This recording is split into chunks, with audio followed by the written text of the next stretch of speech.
The story begins with Masato exhausted. Masato had been an overworked office worker stuck in endless overtime. Every day he came home exhausted, collapsing onto his sofa, wondering if this was how the next 40 years of his life would go. He was in his second year as a corporate employee working as an on-site engineer. His workload was so heavy that unpaid overtime became unavoidable. The company had a way of brainwashing its employees with strict policies. His boss was laid back, but that only made things worse. It was the perfect setup for a toxic workplace. One by one, employees collapsed from exhaustion. Each time someone ended up in the hospital, the boss got angry and even cut their pay. Outside of work, Masato faced criticism for not having a better job, but this was the only company that had hired him. Over time, he got used to the struggle, though he was slowly losing his sense of purpose. Still, there was one thing that kept him going. Every day he picked up a small watering can and took care of his plants. Gardening was the only thing that gave him a reason to keep moving forward. He started this hobby in his first year at the company when he was at his lowest. One evening, after coming home completely drained, he saw a TV commercial featuring farmers. They smiled as they harvested their crops, looking truly happy.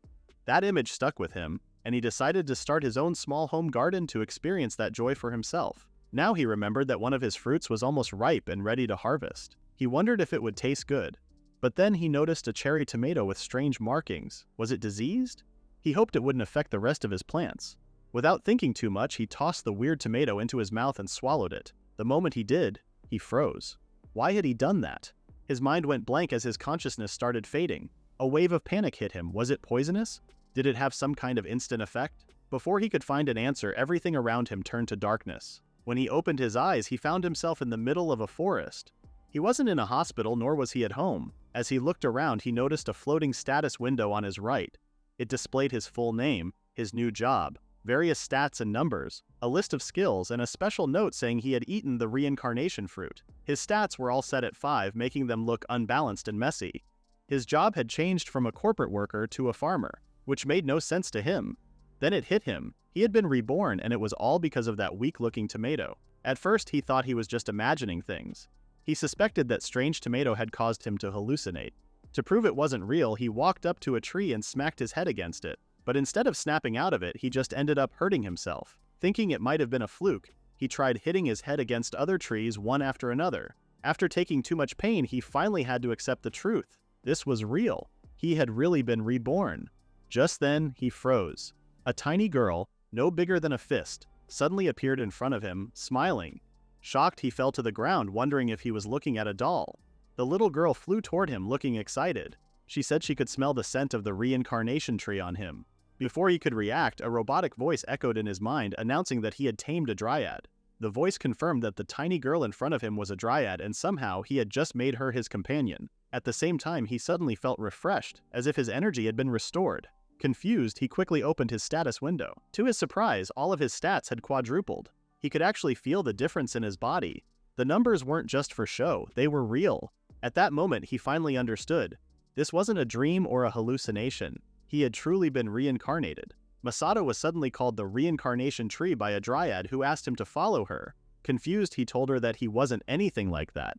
He had only eaten the fruit, which looked more like a sickly tomato. Before he could process what was happening, more dryads appeared. They had heard the first dryad's words and could smell the reincarnation tree on him. Excited, they all gathered around and greeted him. At the same time, his system bombarded him with notifications confirming that he had successfully tamed all the dryads nearby. Surrounded by the dryads, Masato soon checked his status window and was shocked to see numbers so large they were now displayed as exponents. He had somehow tamed exactly 112 dryads. As he thought about it, he realized that each dryad had multiplied all 5 of his main stats by 4. The numbers had gone completely off the charts. He did some quick calculations in his head, but there was no need to explain the math since neither he nor anyone listening would probably understand it anyway. After figuring things out, Masato tried to make sense of the situation. For now, he decided to treat it as a hallucination and look for other people who might give him some clues. While scrolling through his status window, he noticed a flight skill. His intelligence stat was insanely high, and if he activated the skill, he might end up flying straight into space. On top of that, his MP was only at 10. If he used it all up, he might not survive. As Masato tried to find a safer way, a dragon suddenly appeared in the sky. Sensing something was wrong, he quickly moved to the side just in time to avoid an attack. It was a close call. The dryads were blown away by the impact, but they didn't seem hurt. Masato was still trying to figure out what was happening when he realized that the dragon had come to attack him. However, when he looked closer, he noticed that its claws were chipped. It must have attacked him from behind but ended up injuring itself more than expected. An idea came to his mind. He could use the dragon to fly and reach human civilization. But first, he had to find a way to negotiate. The dragon suddenly opened its mouth and began gathering fire. Seeing it prepare to attack, Masato wondered if he had a way to counter it. He checked his skills and found two: barrier and spell break. He needed to stop the dragon's breath attack, and with his current abilities he felt like he had a chance. He had no choice but to try. Masato activated spell break on the dragon. The dragon let out a shocked growl. One of the Dryads translated, saying the dragon had just exclaimed, "Unbelievable!" Masato was surprised that the Dryad could understand the dragon and asked if she could interpret for him. With her help, something unexpected happened. Masato gained a new skill called automatic language translation. Curious about this new ability, Masato suddenly heard the dragon complaining about how a human had nullified her breath attack. He was now able to understand the dragon's words clearly. Realizing he could now communicate directly with her, he asked if she could hear and understand him. The dragon was shocked again, unable to believe that a human could speak her language. At that moment, Masato also realized that the translation skill worked both ways. Wasting no time, he told the dragon that he had a request. He asked if she could carry him into the sky. Masato knew he wasn't good at negotiating, so all he could do was ask directly, and hope she would listen to his simple request. Masato could understand the dragon's language, and she acknowledged this. However, she refused to grant a simple human's request. She told him not to make her laugh and prepared to unleash another breath of fire. Masato casually stopped it using spell break. He called her a noble creature but insisted that she should help someone in need. The dragon ignored him completely. Realizing there was no room for negotiation, Masato had to find a skill that could work against a dragon. He considered using force for two reasons. First, he was acting in self-defense, and even if it failed, the dragon attacked first. Second, if he was ignored, the town he was heading to might be in danger. While searching for a suitable skill, he came across nanofire. However, using such an intimidating spell could burn the dragon or destroy the forest. He preferred weaker spells, but in this situation he had no other choice. Without hesitation, he cast nanofire.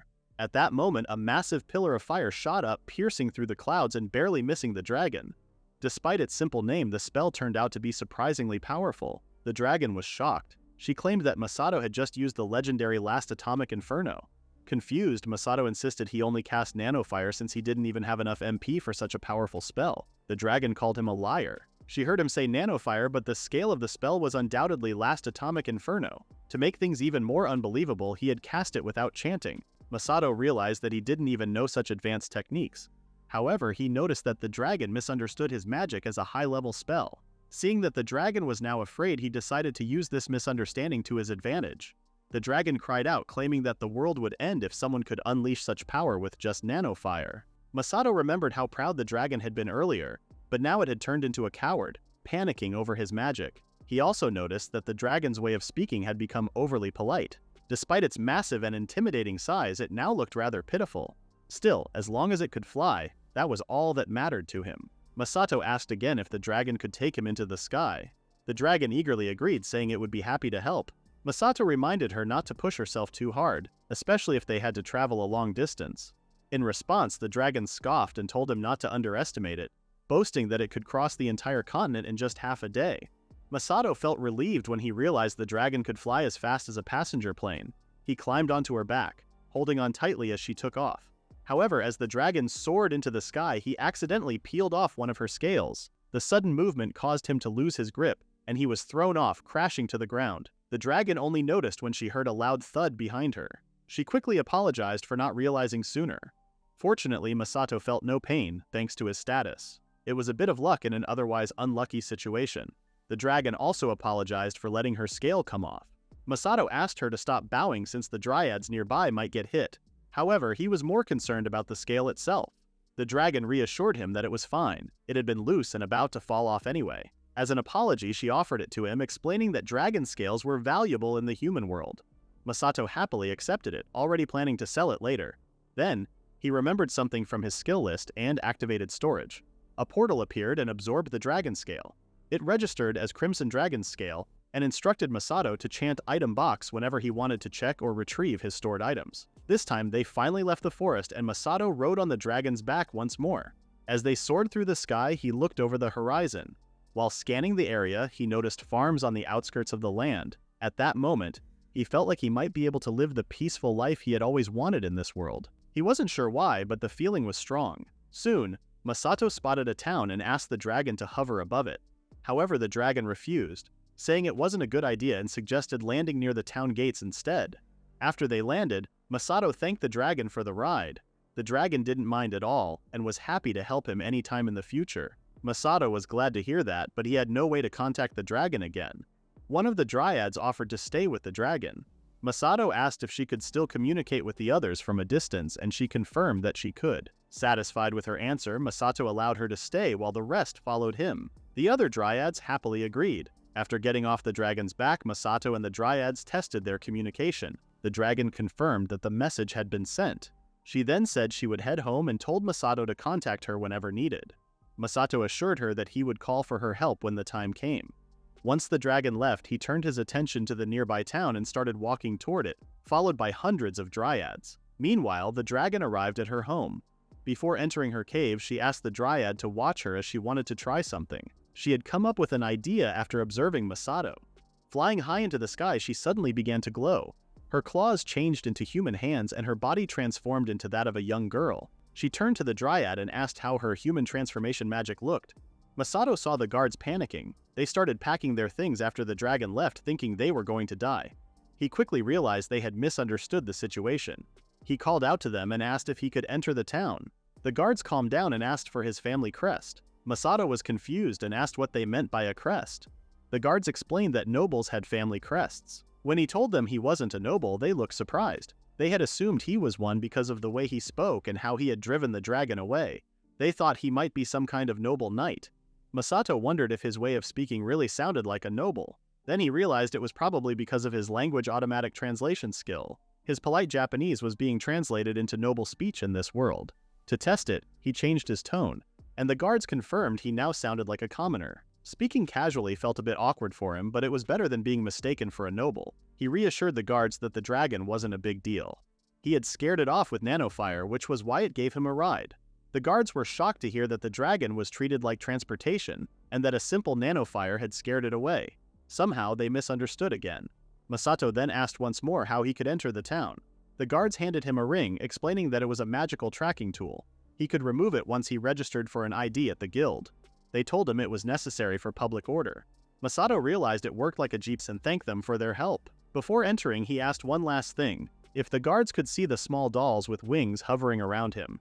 The guards looked confused and asked what he was talking about. The Dryads smirked.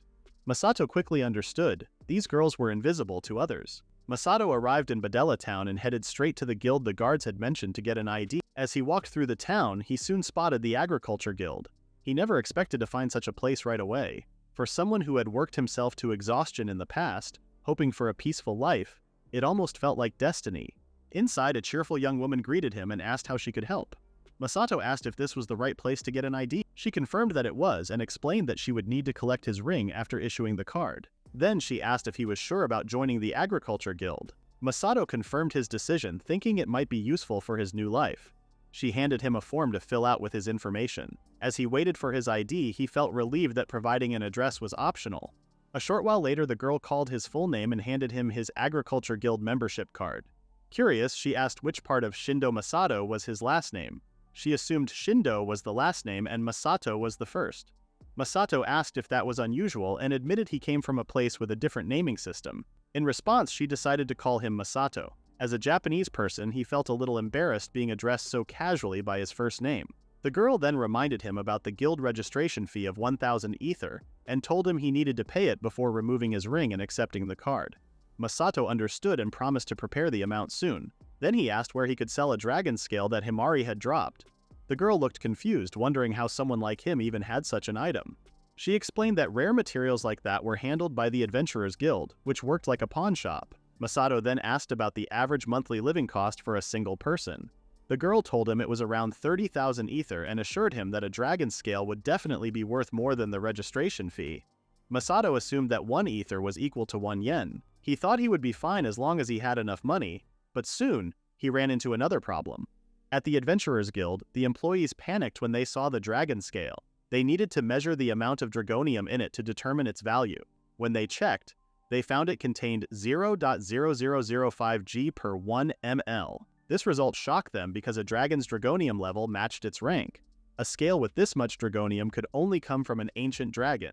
Masato couldn't believe that the dragon, who dramatically called herself the Flaming Crimson Dragon, was actually an ancient one. However, he was more focused on the dragonium amount. He pointed out that 0.0005 G per 1 ml seemed too low. But the guild employees immediately shouted at him, saying it was actually a huge amount. They explained that the scale would be valued at 8.1 million ether. After that, Masato went to the Agriculture Guild to discuss the registration fee and buying farmland. The receptionist understood his request and asked him to remove his ring. She confirmed that they did offer land purchases, but she also lectured him about how buying farmland wasn't something to rush into. She explained that renting would cost 54,000 ether per acre per year, while buying would cost 900,000 ether per acre. She advised him to start with rentals since they were much cheaper. Masato found the idea tempting. If he rented land, he could experiment with different things on a large field without spending too much. He told the receptionist he would go with the rental option. She then asked if he was ready to choose a location and showed him some available lands from a booklet, selecting options that suited the current season. Masato decided to start with tomatoes and soybeans, the same crops he had grown back in elementary school. He made an initial payment of 220,000 ether. He thanked the girl for her help, but she then asked if he was a wanderer. She warned him that managing the farmland alone would be too difficult. Masato assured her that he had connections, though the Dryads didn't understand what he meant. After handling several tasks and renting an apartment, Masato looked out the window and decided to begin farming the next day. In just half a day, the life he had dreamed of was starting to take shape. The next morning, he went to the farmland he had rented. It was quite far from town, but being on the outskirts made it easier to call for help if needed. Just then, the dragon arrived, but she was nowhere to be seen. Masato searched through his skill list and activated Enhance Vision. Finally, he could see her. The two exchanged greetings, and she thanked him for using the invisibility spell on her through the Dryad. Because of that ability, she was able to approach the town without being noticed. Masato was relieved that it had worked and then asked if he could ride on her back right away. Masato flew over the farmland and used the illumination spell to draw lines on the field before landing. He then asked the dragon to mix the soil in some areas and use the special material they had prepared. The dragon happily agreed and activated her storage magic.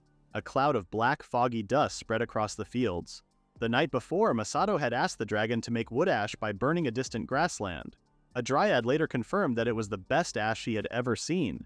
Curious, Masato asked why. The Dryad explained that the dragon's dung was full of nutrients which would help the crops grow strong. Masato hadn't expected such an effect. He stretched his arms, preparing to make furrows next. The dragon asked if furrows were the wavy patterns found in human fields. She then suggested letting her handle it. Masato suddenly realized she had claws. Without hesitation, she traced the field with them, creating perfectly shaped furrows. Masato was amazed that such a large creature could perform such a delicate task so easily. He figured she must have a high dexterity stat. Meeting the dragon in this world had been a fortunate experience. He then asked her to make an even number of furrows before they took a lunch break. After the fieldwork, the dragon suggested that they formally introduce themselves since she didn't want to be called just dragon or be referred to by her species. Masato then realized that she was actually the Flaming Crimson Dragon after storing her scales. The dragon confirmed that it was her name but admitted that she found it embarrassing. She wanted a better name. Masato thought it would be pointless to introduce herself if she was embarrassed by her own name. He jokingly suggested calling her Doraemon since dragon sounded similar. The dragon immediately rejected it, reminding him that she was a girl and wanted a cuter name. Masato hadn't even realized she was female until then. After thinking for a moment, he went through a list of girl names in his head. Eventually, he suggested the name Himari. The dragon's expression softened with relief and happiness. She found the name unusual but liked it. Then she asked for Masato's name. This time Masato properly introduced himself and told her to call him Masato. The dragon understood. Masato and the others kept working in the fields. While planting, he suddenly realized he had an infinite dexterity stat. Curious, he wondered if simply tossing the seeds would make them land perfectly. He gave it a try, and to his surprise, every seed fell evenly across the field. The Dryads, amazed by his precision, gave his seed throwing a perfect score. Himari, shocked, asked how he managed to throw them like that. She had noticed something strange about their trajectory. Looking closer, she saw that the seeds were stuck in the ground at exactly 20 centimeters deep. She couldn't believe Masato had such an unusual skill. He felt a little guilty for making her feel inferior, but he quickly moved on and asked everyone to start watering. The Dryads offered to handle it, explaining that they could make it rain. Masato trusted them with the task and they began praying. Soon after, a cloud appeared above the field and started to rain. Seeing this, Masato commented on how predictable it was and wondered if there were more mysterious skills like this waiting to be discovered. Curious, he used his appraisal skill on the cloud. The results showed that it was the blessing rain cloud of the Dryads, a special cloud that appeared only when the Dryads prayed. The water from this cloud greatly enriched the soil and improved plant growth. Masato was amazed that such a powerful ability existed for farming. He thanked Himari and the Dryads for their help and told the dragon to return home. Himari nodded and told him to call her any time. With everything planted and watered, the only task left was harvesting. Farming was going smoothly and Masato felt like he could live peacefully in this world. However, there was one thing that bothered him. He missed Japanese food. Even the simplest dish would satisfy his cravings, but this world lacked essential ingredients like soy sauce, vinegar, miso, mirin, and even rice. He thought about growing soybeans to make soy sauce and miso. As he considered his options, he suddenly realized there was a dish he could make right away. The next day in the mountains, Masato knee-kicked a charging boar and knocked it out. He frowned at Himari and reminded her that he had asked for a mountain with wild vegetables, not wild animals. Himari, looking confused, pointed out that he had no trouble dealing with the boars anyway. Masato and the others had come to the mountain to gather ingredients for chawanmushi, a savory egg custard. He already had eggs but needed mountain vegetables and mushrooms to recreate the dish. That was why he asked Himari to bring them there. As he thought about his ingredients, he wondered if the boar could be useful for the meal as well. While storing the boar in his storage, something caught his eye in a nearby tree. He looked closer and recognized Japanese wild parsley and oyster mushrooms. He realized he was off to a good start. Just then, Himari called him over, excitedly claiming she had found some delicious mushrooms. However, when Masato saw them, he immediately recognized them as fly agaric mushrooms, which were poisonous. These mushrooms contained toxic substances like ibotenic acid and muscimol. Masato was speechless for a moment before warning Himari about how dangerous they were. Himari, unfazed, told him not to worry and reminded him about his vitality stat. She also mentioned that the flavor of the mushroom was surprisingly intense. Masato hesitated, recalling that while the mushroom was toxic, ibotenic acid was known to enhance umami flavor. Some even claimed it was 10 times stronger than glutamic acid, the usual source of umami. Mushroom enthusiasts sometimes took a bite just to experience the taste before spitting it out. If people could ignore the fact that it was poisonous, it would actually make for an incredible ingredient. Masato decided to gather some ingredients. Himari agreed that it was a great idea. A Dryad then mentioned that she had found something tasty. Following her lead, Masato discovered a citrus fruit from the yuzu family known for its strong aroma. He thought it would be the perfect topping for the chawanmushi. With that, he had everything he needed and told Himari that they would head back. The dragon then said she wanted to try whatever Masato was making with the gathered ingredients. Masato agreed that it was a good idea. However, when they returned to the city, they forgot to use invisibility on Himari, causing the guards to panic. After dealing with the commotion, Masato focused on cooking. He had all the ingredients in front of him: processed wild boar meat, oyster mushrooms, a seasoning he created using a skill, eggs from the market, citrus, and wild parsley. To make the chawanmushi, he first beat the eggs and prepared 3 times the amount of broth. Using alchemy, he processed the inedible parts of the wild boar to create a seasoning, which he dissolved in water to make the broth. He then mixed the broth with the eggs in a bowl, ensuring a smooth texture by popping the bubbles on the surface. Next, he placed the meat and mushrooms in a cup before pouring the egg mixture in, filling it up to 80%. Since there were no steamers in this world, Masato used a frying pan instead. He added water, placed the cups inside, and applied heat. Without aluminum foil, he used barrier magic as a substitute. 10 minutes later, he removed the heat and tilted the cups. If the liquid inside was transparent, it meant the dish was cooked. Finally, he placed a slice of citrus fruit on the edge of each cup. The chawanmushi was now complete. Masato stepped onto the balcony and told Himari that the dish was ready. But then he wondered how the dragon would manage to eat such a small portion. With her size, it would be difficult. Himari told him to wait for a moment. Then she lit up the sky with a bright glow. Using her transformation magic, she changed into a small human girl. Masato stood frozen in shock as she gently landed on the balcony. She asked him how her human form looked. He could hardly believe it, but with her new size, they could now share a meal together. Himari looked proud of herself. They moved to the table and Masato served the dish. Before eating, they both gave thanks for the food. Himari was about to take the first bite when Masato stopped her. He told her to wait and squeeze the citrus over the dish first, explaining that it would enhance the flavor. After adding the lime, they both took a spoonful. It was delicious. Masato commented on how the texture was perfect with the parsley and mushrooms. Himari also enjoyed the smooth, rich taste in her mouth. Masato's eyes teared up. This was exactly the food he had been craving. He scooped up a mushroom and ate it. The moment he tasted it, he froze. A realization hit him hard. He had never experienced such strong umami before. Now he understood why mushroom lovers became obsessed with poisonous mushrooms. Without hesitation, he used detox magic to remove the poison. Thanks to magic, he could safely enjoy this flavor in this world. He also noticed that the poison had no effect on Himari. With that worry gone, the two continued eating, chatting as they enjoyed the rest of their meal. After the meal, Himari commented on how good of a cook Masato was. He asked if she wanted more, and Himari said yes. She then asked if he could keep one for later in the storage, which would make her happy. Masato promised he would do that next time. After that, he saw her off. With that, Masato realized that with a little creativity, he could enjoy food in this world even more. The next day, Masato went window shopping since he had some free time. He noticed some steaks that he could use in the future, but they were a bit expensive. With the size of his field, it would cost him a lot. However, if he made the steaks himself, he could save money. Just then, Carol from the Agriculture Guild showed up. Masato thanked her for her previous help and asked why she was in the area. Carol explained that she had a home garden and was shopping because it was the guild's day off. She then offered to show him around the store since, as a guild staff member, she wanted her customers to succeed. Masato quickly agreed, and Carol seemed pleased. Masato thought this world still had many surprises and unknown things to discover. Carol showed him some magic tools. One was a seed invasion barrier to prevent weeds, and another was a sprinkler magic tool for easy watering. However, Masato felt that the Dryads' Rain of Blessing was enough for him. He told Carol that he could control rain clouds. Since others couldn't see the Dryads, he had to come up with an explanation. Carol was so surprised by Masato's otherworldly ability that she didn't know how to respond. He suddenly noticed something familiar, a can of liquid fertilizer. He wondered why it existed in this world. The city was still not very industrialized, and the process to turn nitrogen and hydrogen into ammonia for fertilizer should not have been developed yet. As he wondered how it was made, Carol overheard him and explained that the liquid fertilizers were drops from the dungeon.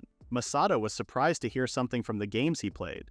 Carol also mentioned that there were growth enhancers which helped crops grow faster. With a can containing 5,000 ether, an acre of crops could grow 5 days faster. Masato looked a bit disappointed, so Carol asked what was wrong. Masato had hoped it was for instant harvests like in the games. Carol asked him to explain and clarified that these were only used during the harvest season. Masato thought it was expensive for such a small benefit. The cost didn't seem very worth it. Carol explained that only wealthy farmers could afford the enhancers and still make a profit from them. But since Masato had a dragon scale, she suggested he might be able to gather things in the dungeon himself. Her words gave Masato an idea. Later in the dungeon, Masato added different buffs to his sword to make it sharper and more durable. He only had 10 MP, so he knew he should focus on physical attacks, but he also wondered how much effort he needed to put in to get the growth-promoting agents. Just then, Himari appeared and asked why he had brought her to a dungeon. She thought Masato could handle it alone.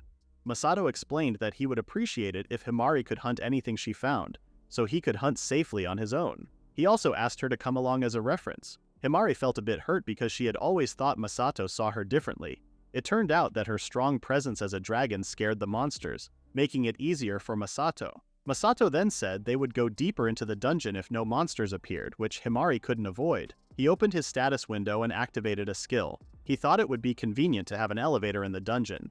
The system confirmed the start of the construction, and suddenly the dungeon shook. The two of them noticed something coming out of the ground. An elevator appeared, with wires attaching to the ceiling. The door opened, and somehow Masato's skill, master-level architecture, worked. Himari was left speechless and confused. Masato simply said he had created a lift. Himari complained that Masato was messing with the dungeon structure too easily. The two went down in the elevator until they ran into enemies they could fight. On the 80th floor, a giant bear monster blocked their way. Masato asked if it was stronger than Himari, but the dragon girl said it wasn't. She told him he had a 1 in 100 chance of defeating it while it was sleeping. In that moment, Masato went for the bear's neck. The monster instantly fell dead and a card dropped from it. Himari was confused and asked what had just happened and what Masato had done. Masato said he only took advantage of its weak points. He then checked the card that dropped. It was a card to summon wyverns, which could be used for transportation and had a large storage magic. Masato asked if this kind of card only came from the bear. Himari explained that monsters of the same level could drop the same item.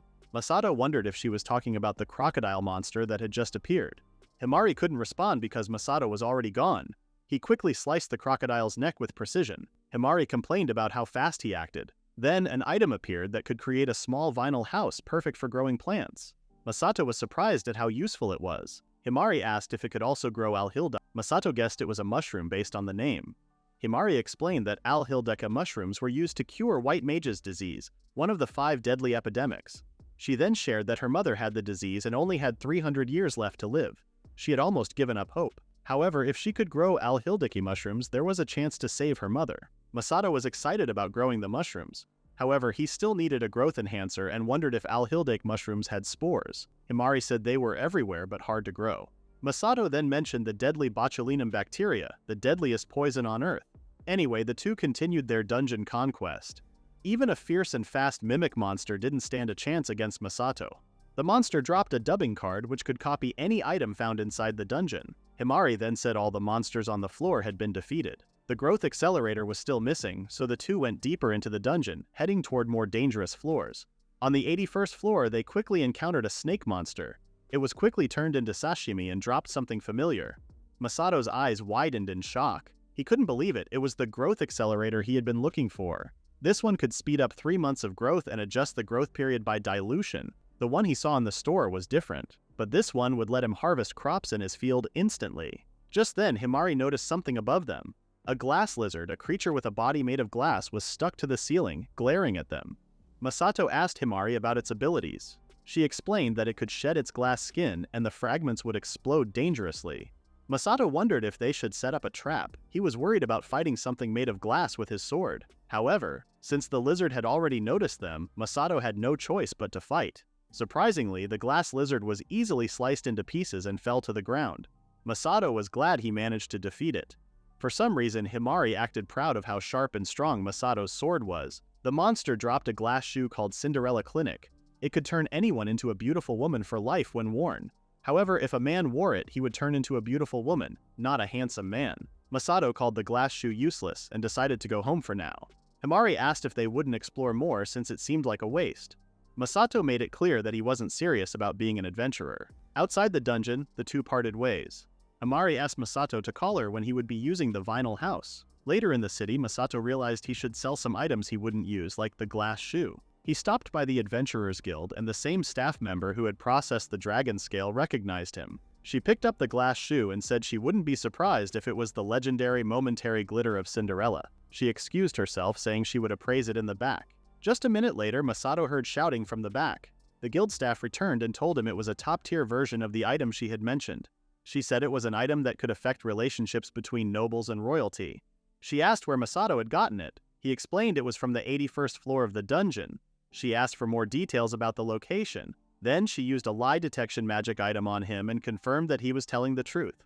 Masato was surprised. She thought he might be lying. Just then, a man with an eye patch appeared after hearing about the 81st floor. He asked if Masato was the one who had just returned from the dungeon and if he knew about the strange, unknown structure that had recently appeared there. Masato asked if they were talking about the elevator and said it was too troublesome to move between floors, so he had made it himself. They were shocked by how ordinary his reason sounded, but it was considered outrageous because of what he had done. Masato wondered if the elevator was a bad idea and offered to remove it, but the guild said they wanted to open it to the public instead. They offered Masato an annual license fee of 3 million ether. Masato didn't mind them using it, but he wondered if the guild would be able to pay such a large amount. He asked them to transfer the license fee and the payment for the glass shoe through the Agriculture Guild. Outside, Masato let out a sigh. He couldn't believe how things had turned out. Still, his money had increased, so it was time for some shopping. As he walked, he wondered how his status window looked now. Masato's status window had become more balanced, with his HP at 25,500 and his MP at 4,500. He was just glad that his MP had increased. Now, he didn't have to worry about running out of magical power or using magic while working in the fields. Later, while working in the fields, he wondered how to use the growth-promoting agent he had received. The Dryads offered to mix the liquid properly and told him to pour it into the rain clouds. As the clouds moved closer, 2 openings appeared. Masato was surprised, but still went ahead and poured the liquid into the holes. He couldn't even ask the Dryads why the clouds had inlets in the first place. Once filled, the rain clouds hovered over the fields and showered the plants with the growth enhancer. Within seconds, the saplings started growing at an incredible speed. Masato was amazed. It was like watching a fast-forwarded video. However, the plants grew so tall that they needed support. He quickly used gravity manipulation to keep them upright since he hadn't built any support pillars yet. The plants kept growing until they produced fresh, nearly ripe tomatoes. Masato was impressed. The soybeans and edamame were also ready to be harvested. Masato decided to harvest half of the crops. He asked the Dryads for help, and they happily agreed. While they worked on harvesting, he bought support pillars for the tomatoes. He then asked some of the Dryads to help support the plants as he set up the pillars. They did their best to assist him. Since the growth enhancer had a cooldown of 4 days, he suggested waiting before harvesting the rest. 4 days later, they finished gathering all the tomatoes and soybeans. Back in his apartment, Masato checked the stored vegetables in his item box. There were 20 tons of tomatoes, 892 kilograms of edamame, and 984 kilograms of soybeans. Taking the opportunity, he used appraisal to check their details. What he discovered left him in shock. The tomatoes were called everlasting tomatoes. They contained a powerful anti-aging ingredient, and eating just 100 grams per week could completely stop aging. They also had the best possible flavor. The soybeans were called Divine Eye Black Beans. They had a special ingredient that greatly improved vision, and consuming 100 grams per week would enhance eyesight to twice the normal level, and grant the telescope skill. Like the tomatoes, they also had the highest quality taste. Stunned, Masato wondered what was going on. Masato tasted the raw tomato and found it so delicious that he didn't want to stop eating it. As expected, it was top quality. He also realized that storing it in the item box would keep it fresh. For now, he decided to keep some for himself and sell the rest at the guild. At the guild, Masato unloaded everything he planned to sell. Carol was shocked by the huge harvest.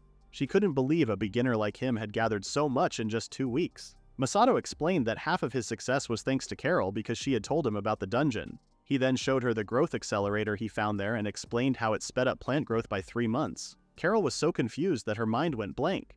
She wasn't sure if she had heard minutes or months, and she decided it was best to pretend she hadn't heard anything at all. For now, she focused on sorting the harvest. Using a skill called sorting telekinesis, she made some of the produce float in the air as it got organized. Masato guessed the skill was used to sort crops by quality. Carol was amazed to see that every single item was perfectly healthy, with no signs of disease or damage. An old man walked over and asked if these were the legendary vegetables. Then he started examining them. Masato didn't think they were anything special. However, the old man suddenly panicked and shook Masato, demanding to know how he grew them. Masato simply said he used normal seeds. Carol added that she was the one who sold him those seeds. The old man then concluded that a legendary fairy, a Dryad, must have used their power to help. Masato was left speechless, but the Dryad he brought with him was even more shocked. Trying to lighten the mood, Masato jokingly said that maybe the Dryad helped him on a whim. Carol was confused since Dryads were supposed to be just fairy tale creatures. The old man also found it hard to believe that legendary fairies would be friendly with humans. Meanwhile, the very creature they were talking about was standing right there in the room. Despite their doubts, Masato thought it made sense. He figured that the rain from the blessings of the Dryad must have had a real effect. That rain had the power to enhance plants, making their nutrients even stronger than normal. Carol said they needed a special merchant just for Masato's produce. Masato didn't understand and asked what she meant. Carol explained that an exclusive merchant was someone who handled high-quality goods separately from regular ones, selling them at a fair price. She pointed out that Masato's tomatoes had a special effect. They could extend a person's lifespan. Because of this, they couldn't be mixed with ordinary goods. She also said this system would protect Masato since valuable crops like his might attract dangerous people. By paying a large fee to the exclusive merchant, they would ensure his information stayed safe. Masato agreed. Considering his status, he didn't expect any issues, but he still told the Dryads to inform him if they saw any suspicious people near his home. One of the Dryads assured him they would handle it. The old man then said he would inform the guildmaster and arrange for a trustworthy exclusive merchant from the guild. At that moment, a hooded man named Cole appeared. Carol immediately said he was the perfect person for the situation. He introduced himself as a special traveling merchant and explained that he had a skill called mystification. He assured Masato that he could be trusted. Masato asked what mystification was, and Carol explained that it was the ability to turn into mist and move freely through the air. Cole also had a younger sister with a unique ability. To protect her from a criminal organization that wanted to use her powers, he captured members of the group and tried to get information from them. While being held and refusing to reveal any secrets, he awakened his mystification skill. He turned into mist, escaped, and raised an alarm at their base. Masato found the story intense and wanted to help him. He then remembered that he had obtained some valuable items that were popular among merchants. Masato greeted Cole and gave him a card as a sign of appreciation. Cole was shocked. Carol recognized the item and excitedly said it was the Wyvern Circulation card. The elder said there were only 5 of these cards, and they were considered relics from an ancient civilization. Cole agreed that this was one of the best items for transportation, but it was so rare that it was usually only used in national emergencies. Masato asked if that was really the case. Carol replied that if he used it, he could end up in history books. After that, they exchanged contracts and said goodbye to Cole. To ensure his safety, Masato assigned a Dryad to accompany him. They also finalized the profit distribution. Masato would receive 75%, while Cole and the guild would get 20% and 5% respectively. The middleman's share was slightly higher, but since Cole was taking some risks, it seemed fair. Before leaving the guild, Masato asked Carol if she could sell him some wheat seeds. Carol didn't mind, but she was confused because wheat was out of season. She told Masato about it, but he had his own plans. He returned to his field, planning to grow whatever he wanted using growth enhancers. He was craving tempura, so he decided to start farming. Through the Dryads, he called Himari and shared his plan to clean up the field before growing Alhilda mushrooms. But first he had to deal with some withered crops. The Dryads told him to leave it to the rain. Masato didn't understand what they meant, so he asked. Instead of explaining, they told him to watch. Suddenly rain clouds formed and it started to rain. As the water touched the withered plants, they began to dissolve. This was another ability of the Dryads' rain clouds. They could break down dead plants and make the soil richer. If the rain fell on the field, compost wouldn't be needed for the next planting cycle. Masato was amazed, and the Dryads were happy to be praised. A moment later, Himari arrived and asked if he was done cleaning the field. Masato then picked a spot to set up a greenhouse. When he used the item, the small package shook and suddenly transformed into a greenhouse. He found it very convenient and suggested going inside. Once inside, he asked Himari if she had brought Alhilda mushroom spores. Himari simply pointed to a nearby stone, saying the spores were scattered there. Masato was confused since he couldn't see anything. Himari told him to look more closely because the spores were attached to the stone. Masato used a skill called microscope and was surprised to see tiny spores covering the stone. He hadn't realized they were everywhere. He asked if he just needed to cultivate them like that, and Himari confirmed it. When Masato entered the greenhouse, the system asked if he wanted to use the spores to grow a plant. Without hesitation, he confirmed and placed the stone in the center. The system then told him to wait outside while the greenhouse adjusted its environment. Soon the inside of the greenhouse started changing. The weeds inside began to wither and die. Masato had a strong feeling that the greenhouse was now filled with toxic gas at high temperature and pressure. Himari confirmed that this was the right environment for growing Alhilda mushrooms. However, Masato needed to go inside to use the growth enhancer. Himari assured him that he would be fine, but Masato wasn't sure where her confidence came from. To test the environment, he picked up a metal drum and threw it at the greenhouse entrance. The drum was instantly crushed flat and melted from the intense heat. Himari confirmed that it was not a place where humans could survive. Masato wondered what to do next. Himari then suggested that he use an auto-heal skill, and since there was no oxygen inside, he would have to hold his breath. Following her advice, Masato activated a skill called Auto Care from his skill list. To make sure he survived, he also activated HP Lock, which would prevent him from losing all his health. Himari watched him go and warned him to be careful. As soon as Masato stepped inside, he felt dizzy. The gas immediately broke through his body's defenses against the extreme heat and pressure. The environment was completely different from the outside. He wondered if he was able to endure it because of his support skills and high vitality stat. He also thought about what would happen if he lacked even one of those things. Still, he had no time to waste. Since he could only hold his breath for so long, he had to find the spores quickly. Using his microscope skill, he immediately spotted them. He rushed toward the rock where the spores were. As he opened the growth enhancer, he noticed more spores growing nearby. It seemed like they had been there from the start. Since he was already there, he decided to grow those as well. After some time, Masato safely left the greenhouse. He managed to get out somehow. He asked Himari how long it would take for an Alhilda mushroom to grow and produce fruit.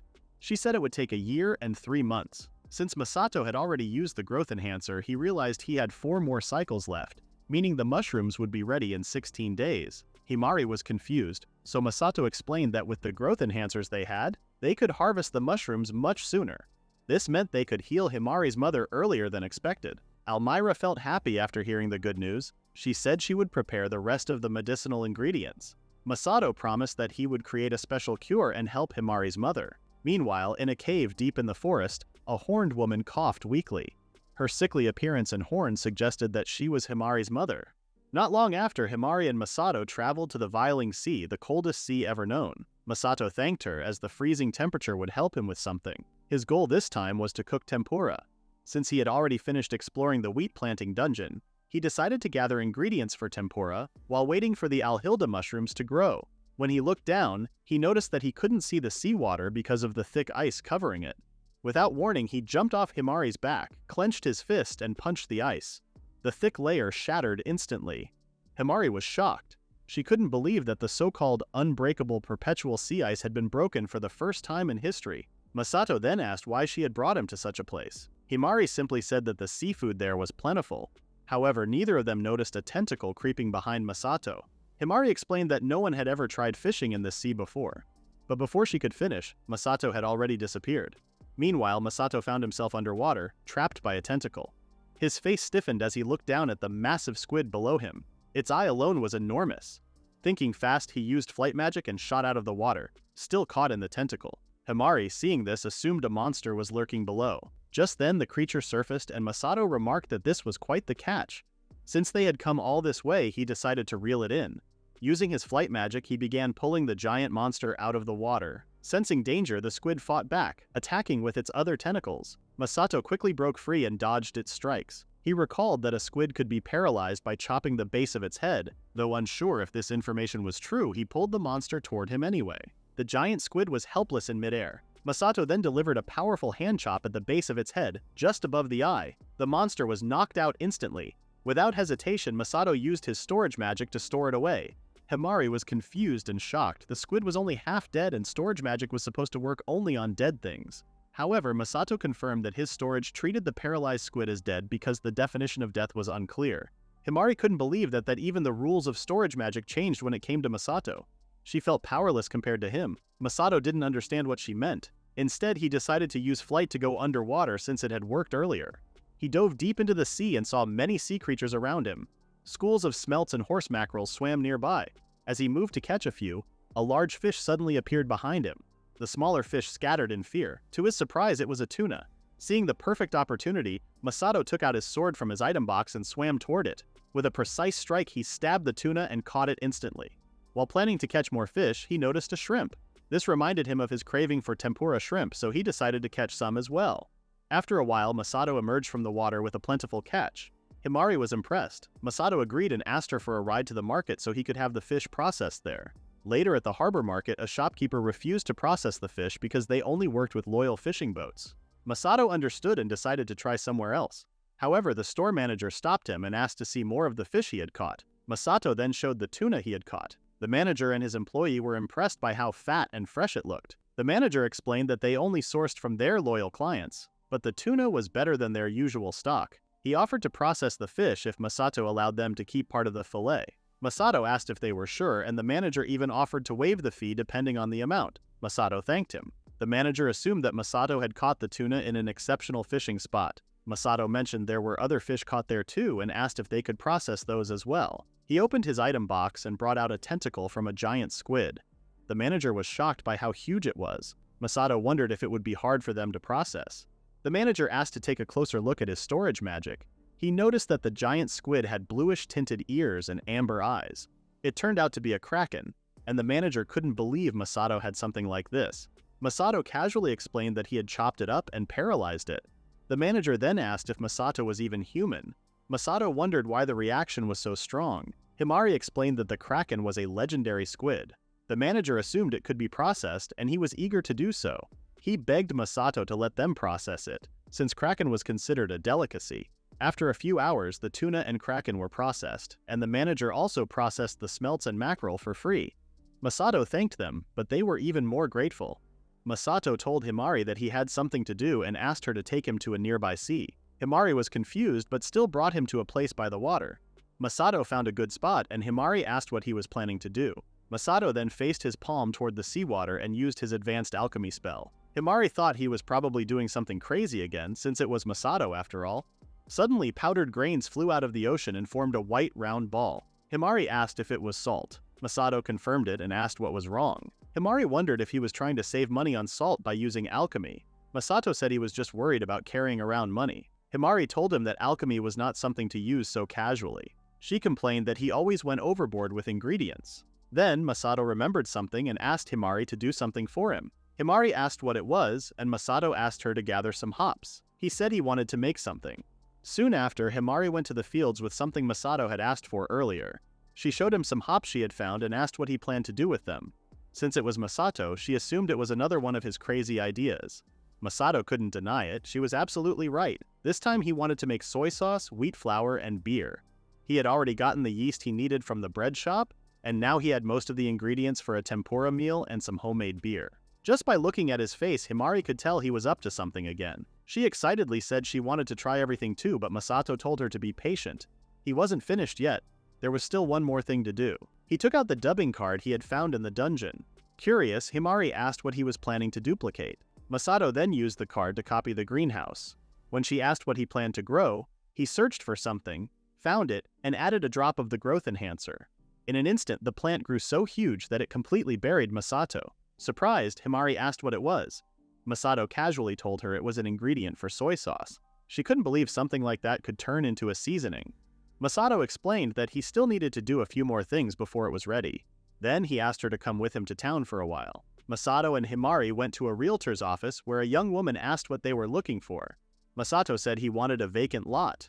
The woman handed him a catalog to browse. Curious, Himari asked why he needed an empty lot. Masato planned to build a factory since he had gathered all the necessary ingredients. He was finally able to use his master-level architecture skills again. After looking through the options, he picked a piece of land that cost 3.2 million ethers. The woman asked if he wanted to take out a loan and if he needed an appointment with a guarantor. She also mentioned that he could use an item as collateral. Since Masato didn't have enough money, he decided to apply for a loan. He pulled out a card and asked if it could be used as collateral. The moment the woman saw it, she panicked. She couldn't believe she was looking at a wyvern circulation card, one of only 5 in existence. She was shocked that Masato was willing to use something so rare just to buy land. Masato explained that it was the only thing he had, but the woman never expected something this valuable. Meanwhile, Himari and a nearby Dryad didn't even seem surprised. Masato noticed that Himari looked oddly proud of herself, which confused him. The woman became flustered, unsure where to store the card safely. After that, Masato and Himari left for their next destination. Masato and Himari arrived at the piece of land they had borrowed. Himari asked how Masato was making the seasoning. In response, he raised his palm and used his master-level architecture skill. A bright light appeared in the middle of the town. Masato imagined a factory setup, the first floor for drying and husking wheat, the second for milling it into flour, the third for making soy sauce, and the fourth for brewing beer. He was grateful for researching food manufacturing while job hunting after graduation. The details of factory equipment and processes were still fresh in his mind. In an instant, a building appeared on the empty lot. Himari tried to stay calm, believing she had gotten used to Masato's absurd abilities. However, as she looked at the newly constructed 4-story building, she couldn't help but shout in confusion. She pointed at it and asked what it was. The two went inside and Masato observed that each floor was built just as he had imagined. With this, his preparations were complete. Himari, still puzzled, asked if this was what he had been talking about. Masato confirmed and said they would continue after the harvest in 2 days. He asked her to return to the field then because he wanted to show her something. Still confused, Himari asked what he meant.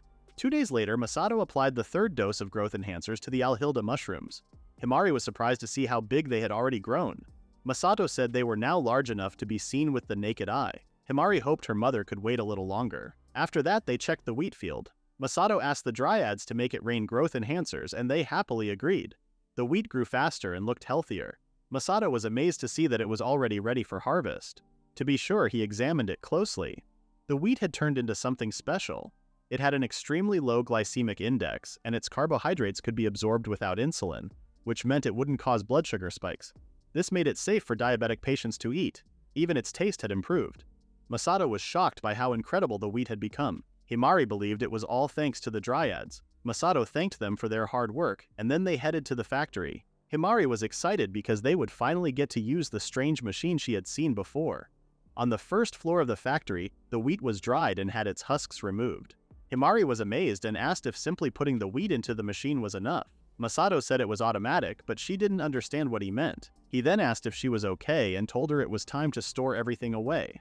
After that, he stored all the wheat, which ended up weighing 7.3 tons. He had only expected to harvest 5 tons per acre. Himari thought the extra amount might have been because of the Dryads. Since they had more than enough, Masato decided to start processing it and placed all the ingredients on their respective floors. As the machines worked, Himari watched in confusion and asked if they really just had to wait for everything to be done automatically. Masato confirmed that she was right. However, Himari doubted whether they were actually making food. To explain, Masato went over how each floor had a different purpose. The 4th floor was for fermenting and filtering beer. The 3rd floor handled soy sauce production using a Moromi tank and a compressor. The 2nd floor was for making flour, where roller mills and sifters were installed. On the first floor, machines automatically dried and removed the husks from the wheat. Himari called the production scale outrageous. She had thought they were simply making food, but instead Masato had created revolutionary equipment. Masato wondered if she was only interested in having fun. He suggested that she not worry too much about the process and just look forward to the final products. After all, he assured her, everything would turn out to be incredibly delicious. Masato quickly noticed that the soy sauce malt was finally ready. The girls got excited, already imagining the delicious food they would get to eat, but their excitement didn't last long. Masato told them that the soy sauce malt still needed a full year to mature. Seeing their disappointment, he reassured them that he had found a skill that might solve the waiting problem. He used a skill called temporal tuning on the bottle of soy sauce malt. The liquid inside turned black. The girls gasped in shock and worriedly asked if it had gone bad. Masato calmly explained that the black color was completely normal for fully matured soy sauce. Himari understood his explanation, but she couldn't believe that such a powerful spell was used just to age food. She found it ridiculous. Normally, temporal tuning was only meant to stop or speed up time by a few minutes, not to skip ahead an entire year. Masato, however, wondered if that was really a limit since his method had worked just fine. Himari and the Dryads were left speechless. Masato asked if what he did was really that surprising. Himari then pointed out that if he had such an ability, he wouldn't need growth enhancers anymore. Masato explained that there was actually a big difference. Growth enhancers help plants grow faster, while temporal tuning only speeds up time. If used on plants, they might just wither instead of growing properly. Himari noticed Masato separating the mixture into 2 containers. He said there was still one more step left. Since the other part also tasted good, he decided to keep some aside. He then heated the raw soy sauce, completing the process. Himari and a Dryad rushed in, but Masato stopped them. He said there was still another preparation to do, and he had something to take care of outside. Masato walked over to the empty lot and casually used advanced alchemy. Bottles started forming from the ground. Seeing so many appear at once, Himari wondered where they had come from. Masato explained that the bottles would be used for something being made on the 4th floor. Meanwhile, the wort inside the fermentation tank had temporal tuning used on it, turning it into young beer. Then he lowered the temperature and used temporal tuning again. After filtering the liquid and bottling it, the beer was finished. Himari was amazed and said she had never seen a drink like this before. Masato assured her it was high quality and told her to look forward to it. He then asked the others to help him bring the wheat flour from the 2nd floor. After that, it was time to cook. Somehow Himari had also changed outfits and was now wearing an apron. She said she wanted to closely observe the secret behind Masato's famous cooking. Masato and Himari began making snacks together. First, Masato mixed eggs, cold water, and flour to make the batter. Then he coated the freshly caught seafood along with some store-bought sweet potatoes. Once the oil was hot, he started frying the ingredients. He also flicked some batter into the oil to create small crispy shapes for decoration. Next, he boiled the edamame. Since they had already sliced the sashimi, they could plate it however they liked. After arranging everything, Masato added the final touch. He sprayed something called the spirit mediator. This special spray allowed fairies to share meals with humans. With that, the food was finally ready. Himari was amazed because she had never seen food like this before. Everyone quickly gathered around the table, eager to eat. They all took their first bite. Masato thought it was the best sashimi he had ever tasted. Himari mentioned that the seasoning matched well with the fish fillets. She called it a mold extract. Masato corrected her, saying it was soy sauce. Then he tried the kraken meat and was surprised by how good it tasted. He couldn't help but exclaim that both the sashimi and tempura were amazing. Himari was in awe. She never imagined she would have such an incredible meal. Masato then told her there was still one special dish left. For the grand finale, he brought out a bottle of beer, a pair of clear mugs, and a plate of boiled edamame. Himari had never seen such a frothy drink before, and even the Dryad looked confused. Masato proudly explained that it was a type of alcohol called beer, and that pairing it with edamame made the perfect combination. Himari took a silent sip, and her eyes widened in surprise. She found it delicious and said she had never tasted anything like it. The flavor and aroma were perfect for her. Masato also commented on how smoothly it went down. He thanked her for gathering the hops. Himari decided to collect more hops, and Masato was grateful since he had started growing them in the fields. They then tried the edamame, which was rich and full of flavor. Himari couldn't stop eating it, saying it practically melted in her mouth. Masato never thought he would get to enjoy such delicious food and the best beer right after reincarnating into another world. He was glad he had built the factory and prepared everything. Now he wanted to drink as much beer as he could in this life. Feeling tipsy, he still managed to apologize to Himari for ending the night early. He wobbled as he walked but somehow landed on his bed gracefully, even pulling a blanket over himself. Himari was shocked at the sight, while the Dryads gave him a perfect score. Masato could never have imagined living a life like this back when he was a corporate worker. But now he knew. He had finally found happiness. Himari tried to wake him up. The next morning, Masato woke up feeling refreshed. Because of his high vitality, he didn't have a hangover. With magic making life easier, he found this world very convenient. Then he noticed that Himari was missing. A Dryad told him she had gone out the night before. The previous night, Himari had tried to wake Masato, but he was completely passed out. She noticed the dirty utensils they had used and decided to clean up as a way to thank him for the delicious food. Using her purification skill, she made everything spotless. Excited, she then flew out to look for more hops. After hearing this from the Dryad, Masato understood what had happened. He realized that Himari had been working non-stop. Even though she was a dragon, he wondered if he had been pushing her too hard. But when he saw how clean everything was and how eager she had been, he knew it only means she really loved the food. If Himari enjoyed the beer and soy sauce this much, then Masato believed the rest of the world would too. He decided to sell some to the guild along with his crops. When Masato arrived at the guild, it was clear he wasn't welcomed warmly. Carol told him to step inside, but she glared at him while doing so. She said she had something to discuss with him. For the first time, Masato felt intimidated by Carol and agreed without question. Once inside, he nervously asked what she wanted to talk about. Instead of answering right away, Carol revealed a massive pile of gold coins. She explained that this money came from the Adventurers Guild because someone had already bought the Cinderella shoe. The total amount was 27.4 million ether. Even Masato was shocked. Carol admitted she had never seen so much money before and asked what kind of item had been sold. Masato then explained that the shoe was highly desired by nobles and even royals. To protect his personal information, he had asked the Agriculture Guild to handle the sale through the Adventurers Guild. He also mentioned that he preferred not to deal with nobles because they seemed troublesome. However, since the guild respected confidentiality, he felt safe. Carol finally understood the situation. She admitted she was caught off guard, but was glad to know that Masato trusted the guild that much. Masato then told her he had come to sell some crops. Surprised that he already had another harvest, Carol told him to head to the warehouse while she called an appraiser. Like always, the old man came to check the crops that Masato had brought. As expected, he was surprised. He found the wheat, which was safe for diabetics to eat, to be an amazing discovery. He then turned to Carol and questioned whether she was really selling normal seeds. Annoyed, Carol told him not to suspect her since there was no way special seeds like that could be sold on the market. Masato hoped they wouldn't start arguing. After thinking for a moment, the old man came to a conclusion. Dryads really did exist, and for some reason, they had been helping Masato all along. The Dryads were shocked that their secret was discovered, while Masato quietly laughed to himself. Carol then confirmed that the new batch of crops would only be sold through select merchants. For nobles with diabetes, this wheat would be a groundbreaking discovery. The old man then told Carol to store them safely before Cole returned. At that moment, Masato asked them to give Cole something when he arrived. He pulled out more cards just like before and said Cole could use them however he wanted. Carol and the old man were stunned. They had just received 9 legendary Wyvern free ride cards. Without hesitation, the old man ordered Carol to lock them in the guild's most secure safe. Masato casually admitted that he could get as many of those cards as he wanted from the dungeon. He suddenly felt a little bad for making them so tense.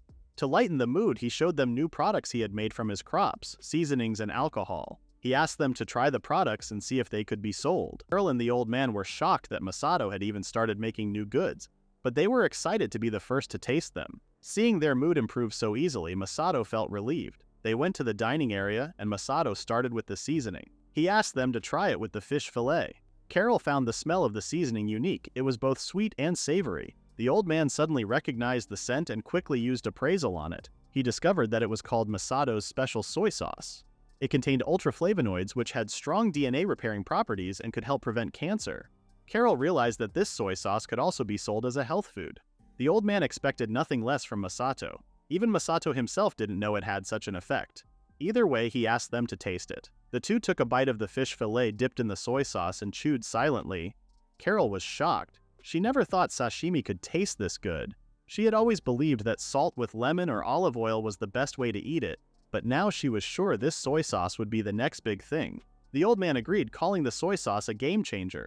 Masato was happy to see that soy sauce and sashimi were a perfect match in this world. Then the old man noticed the squid and asked what kind of dish it was. Masato casually told him it was Kraken from the Sea. The two were stunned to see a Calamity-class monster being served as food. Masato simply said it was delicious, and that he planned to catch more.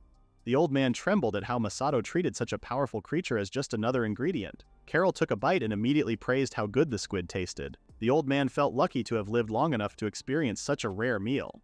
Masato was glad that his soy sauce had become a big success. He served a bottle of beer next. The appraisal showed it was an anti-aging beer. It had ultra polyphenols, which helped slow aging. Drinking up to 633 milliliters per day could reduce the negative effects of alcohol, making it healthier. Drinking it moderately starting in your 20s could even extend your life by up to 1.5 times. The old man regretted not discovering this drink earlier in his life. Masato offered to use a detox spell if getting drunk would affect their work. The two guild staff then drank the beer. The old man was surprised by how smooth it was and said he had never tasted beer like that before. Carol also enjoyed it since she rarely had the chance to drink chilled alcohol. Masato remembered that this world didn't have refrigerators. Carol felt thankful for the meal, saying it felt like eating at a high-class restaurant. The old man, as an appraiser, felt honored to experience it. Masato was glad to hear that and promised to increase his production. Carol asked where the soy sauce came from. Masato explained that it was made from wheat, soybeans, and koji, and fermented with microorganisms. The old man excitedly asked if these microorganisms were a new species Masato had discovered. Carol was surprised that Masato knew about biology and now thought he was unbeatable in every field. Masato said they were overestimating him. Carol wondered if it was okay for them to hear such valuable information.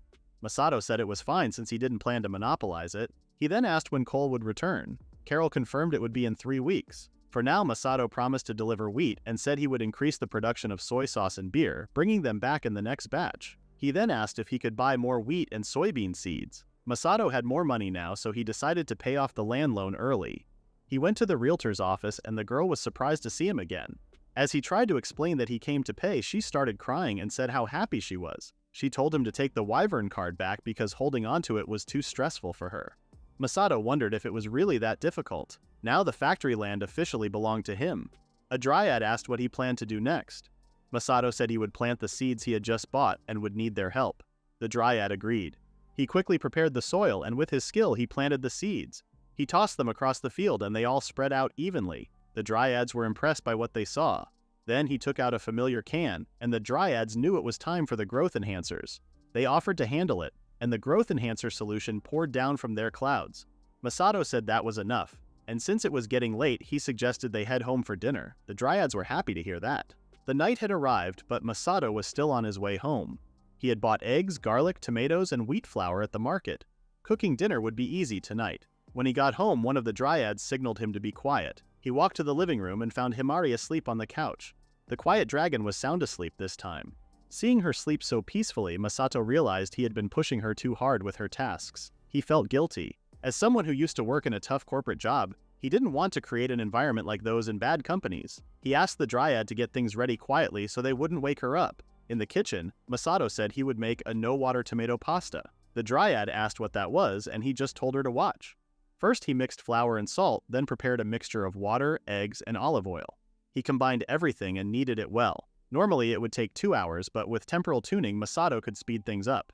He then sliced the dough, and just like that, the noodles were ready.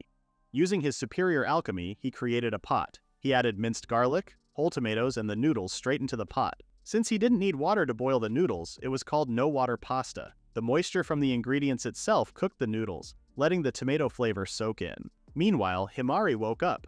When she saw Masato's back as he was cooking in the kitchen, she smiled brightly. She greeted him cheerfully, and Masato was surprised that she was awake so suddenly. She said she had smelled something delicious. Masato apologized for making her go out the night before and thought she must be tired. Himari said she was fine after taking a short nap. She also mentioned that dragons only sleep once a year. Masato was relieved and guessed he had been overthinking things. He told her dinner was almost ready and asked the girls to sit down. When Himari saw the pasta dish in front of her, she got excited. Masato wasn't finished yet. He added cheese, herbs, and the spirit mediator spray to the dish. Everyone took a bite, and Himari said it was delicious, especially the noodles soaked in tomato flavor. Masato said he used a special cooking method, and the noodles had the perfect texture. He also thought about how this world didn't have a pressure cooker yet and considered selling one. Everyone continued to enjoy their meal. After dinner, Masato suggested boiling some edamame and having some beer. Himari liked the idea. She thanked Masato for everything, especially his farm, which always had delicious food. Then Masato remembered something and asked her to check something on the farm with him. He said the mushrooms would soon be ready to harvest. Himari visited Masato's farm to check on the mushroom he had grown. But when she got there, Masato was missing. She looked around for him, and then heard his voice nearby. She was surprised to find him stuck inside the second greenhouse. Masato said the koji had started growing too much. Himari quickly pulled him out and asked what he had been doing. Masato thanked her for saving him and explained that he was trying to make more soy sauce. He stood up, said sorry for the trouble, and led Himari to where the mushrooms were growing. Himari looked happy. Masato asked if it was okay to take the mushroom outside. Himari said it was fine because the mushroom only needed special conditions while growing. Masato was relieved and said the mushroom had finally finished growing even though he made her wait. Himari's eyes lit up when she saw the alhildake mushroom. It was the main ingredient used to treat certain illnesses. She gently picked one up and looked a little sad. Then she thanked Masato and said that one mushroom was enough to make strong medicine. Masato decided to put the rest to good use. He asked how she would make the medicine. Himari said she just needed to mix the prepared ingredients in the right amounts, and she would handle the rest. Masato imagined something like a witch stirring a big pot. But instead, Himari put on gloves, used a pestle and mortar, and worked with lab equipment. She looked more like a scientist, carefully watching a test tube as she continued. Masato was surprised. It wasn't at all like what he had pictured. Watching her work with such skill, Masato was reminded again that Himari was really talented. It was easy to forget she was actually a dragon. He thought that if he had taken his own experiments more seriously back in university, maybe he'd be working at a good company by now. Just then, a strong smell pulled Masato out of his thoughts. The bad odor could only mean one thing. He quickly used a spell called Wide-Range Detox to clean the area. The gas that showed up was deadly to humans, twice as strong as the dangerous gas. Masato, now shaking a little, told Himari to be more careful. She apologized, saying she had forgotten because dragons were not affected by the gas. Masato still thought it was dangerous, so using his master-level architecture skill, he built a fume hood to remove any harmful gas, substances, or even living things in the air. He told her to keep working inside it. Himari apologized again and went in. Masato was finally able to relax. Even though he wasn't in real danger because of his high stats, it was still better to be safe. 3 hours later, Himari finished making the medicine for her mother. She then asked Masato if she could have one of the drinks he made at the factory. Masato handed her a bottle of beer and poured it into a mug. Himari drank it all at once and looked pleased. Masato wasn't surprised. To a dragon, beer probably felt like an energy drink. Then Masato asked if she was going to see her mother right away. She said yes and also asked Masato to come with her so she could introduce him as the person who grew the algae mushroom. Since he was in another world, Masato agreed.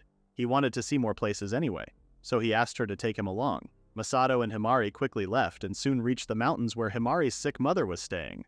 The place was very cold, but Masato felt okay because his vitality stat was high. He had come alone, and if not for his skills, he might have gotten lost.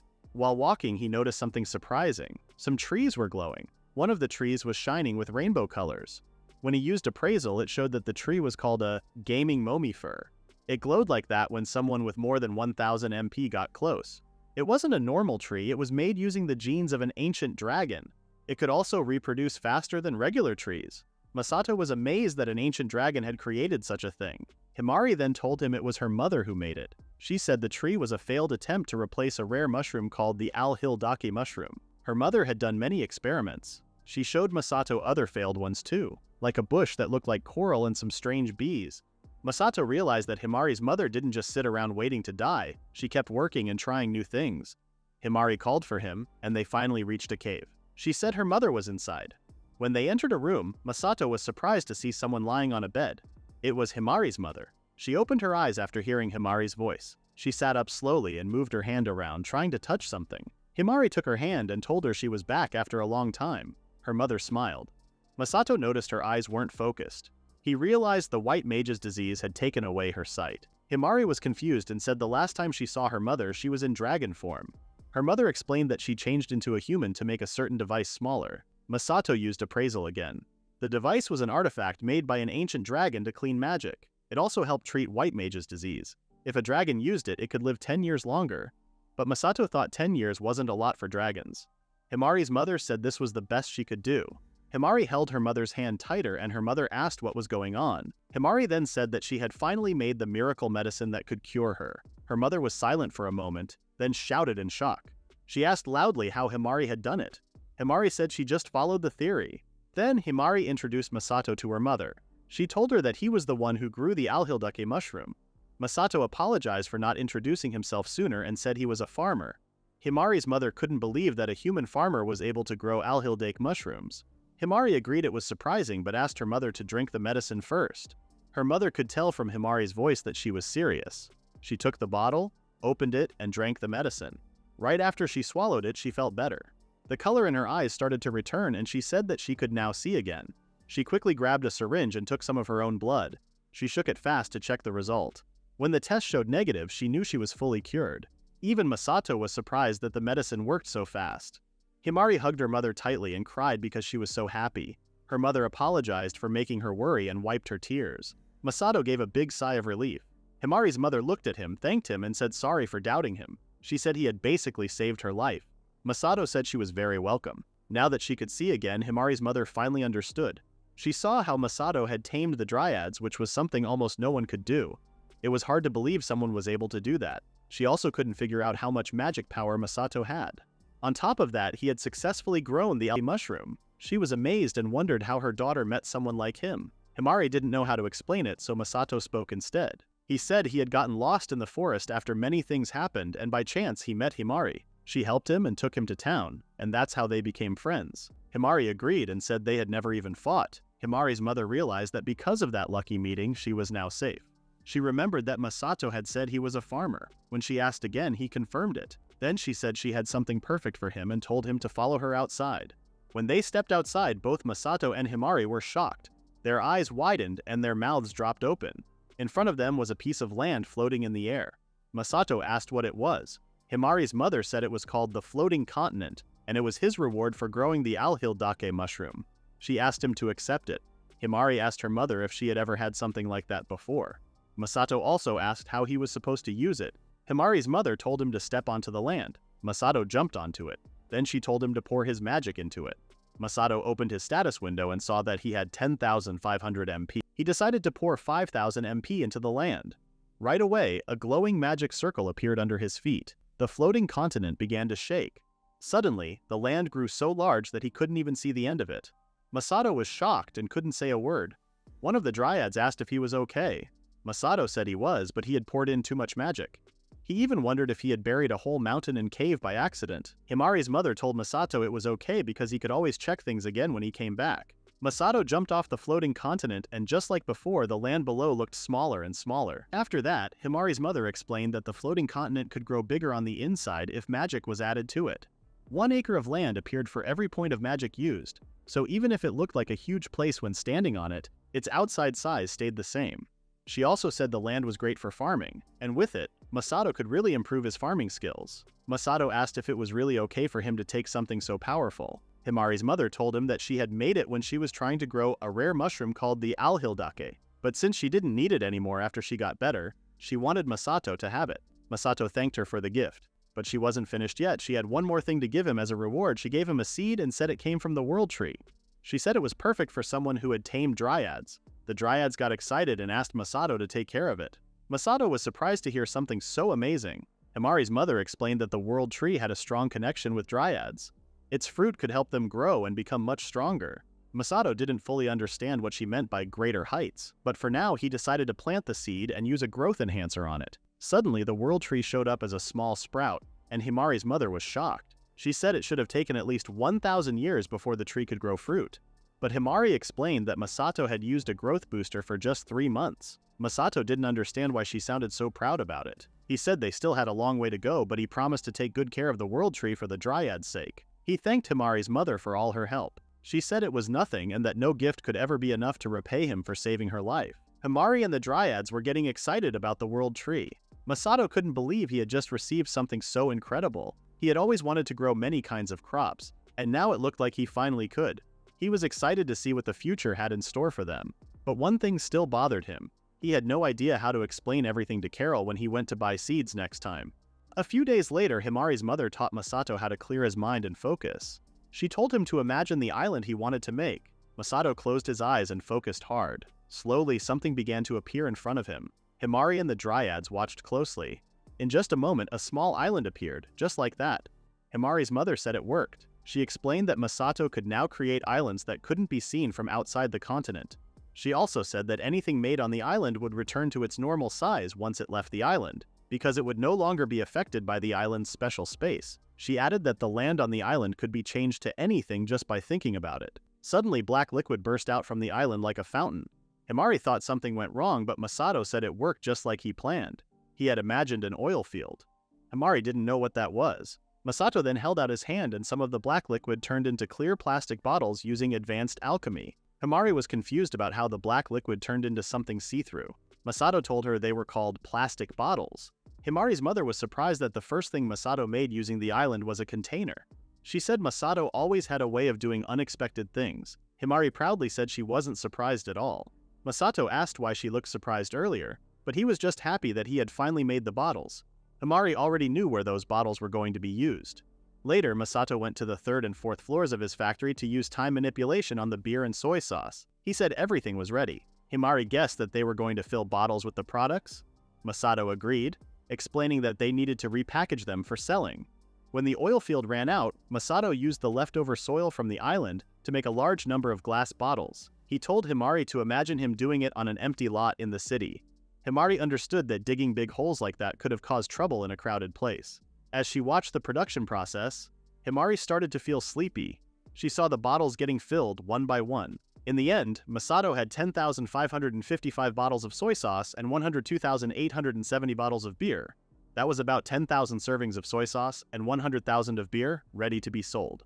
Masato realized it would be too much for Carol to handle alone, so he chose to move the extra bottles using a wyvern circulation card, which helped save space. After that, Masato explained everything to Carol and thanked her for the valuable card. He told her not to call the appraiser and confidently asked her to try the product herself. He explained that one item was a seasoning and the other was a drink.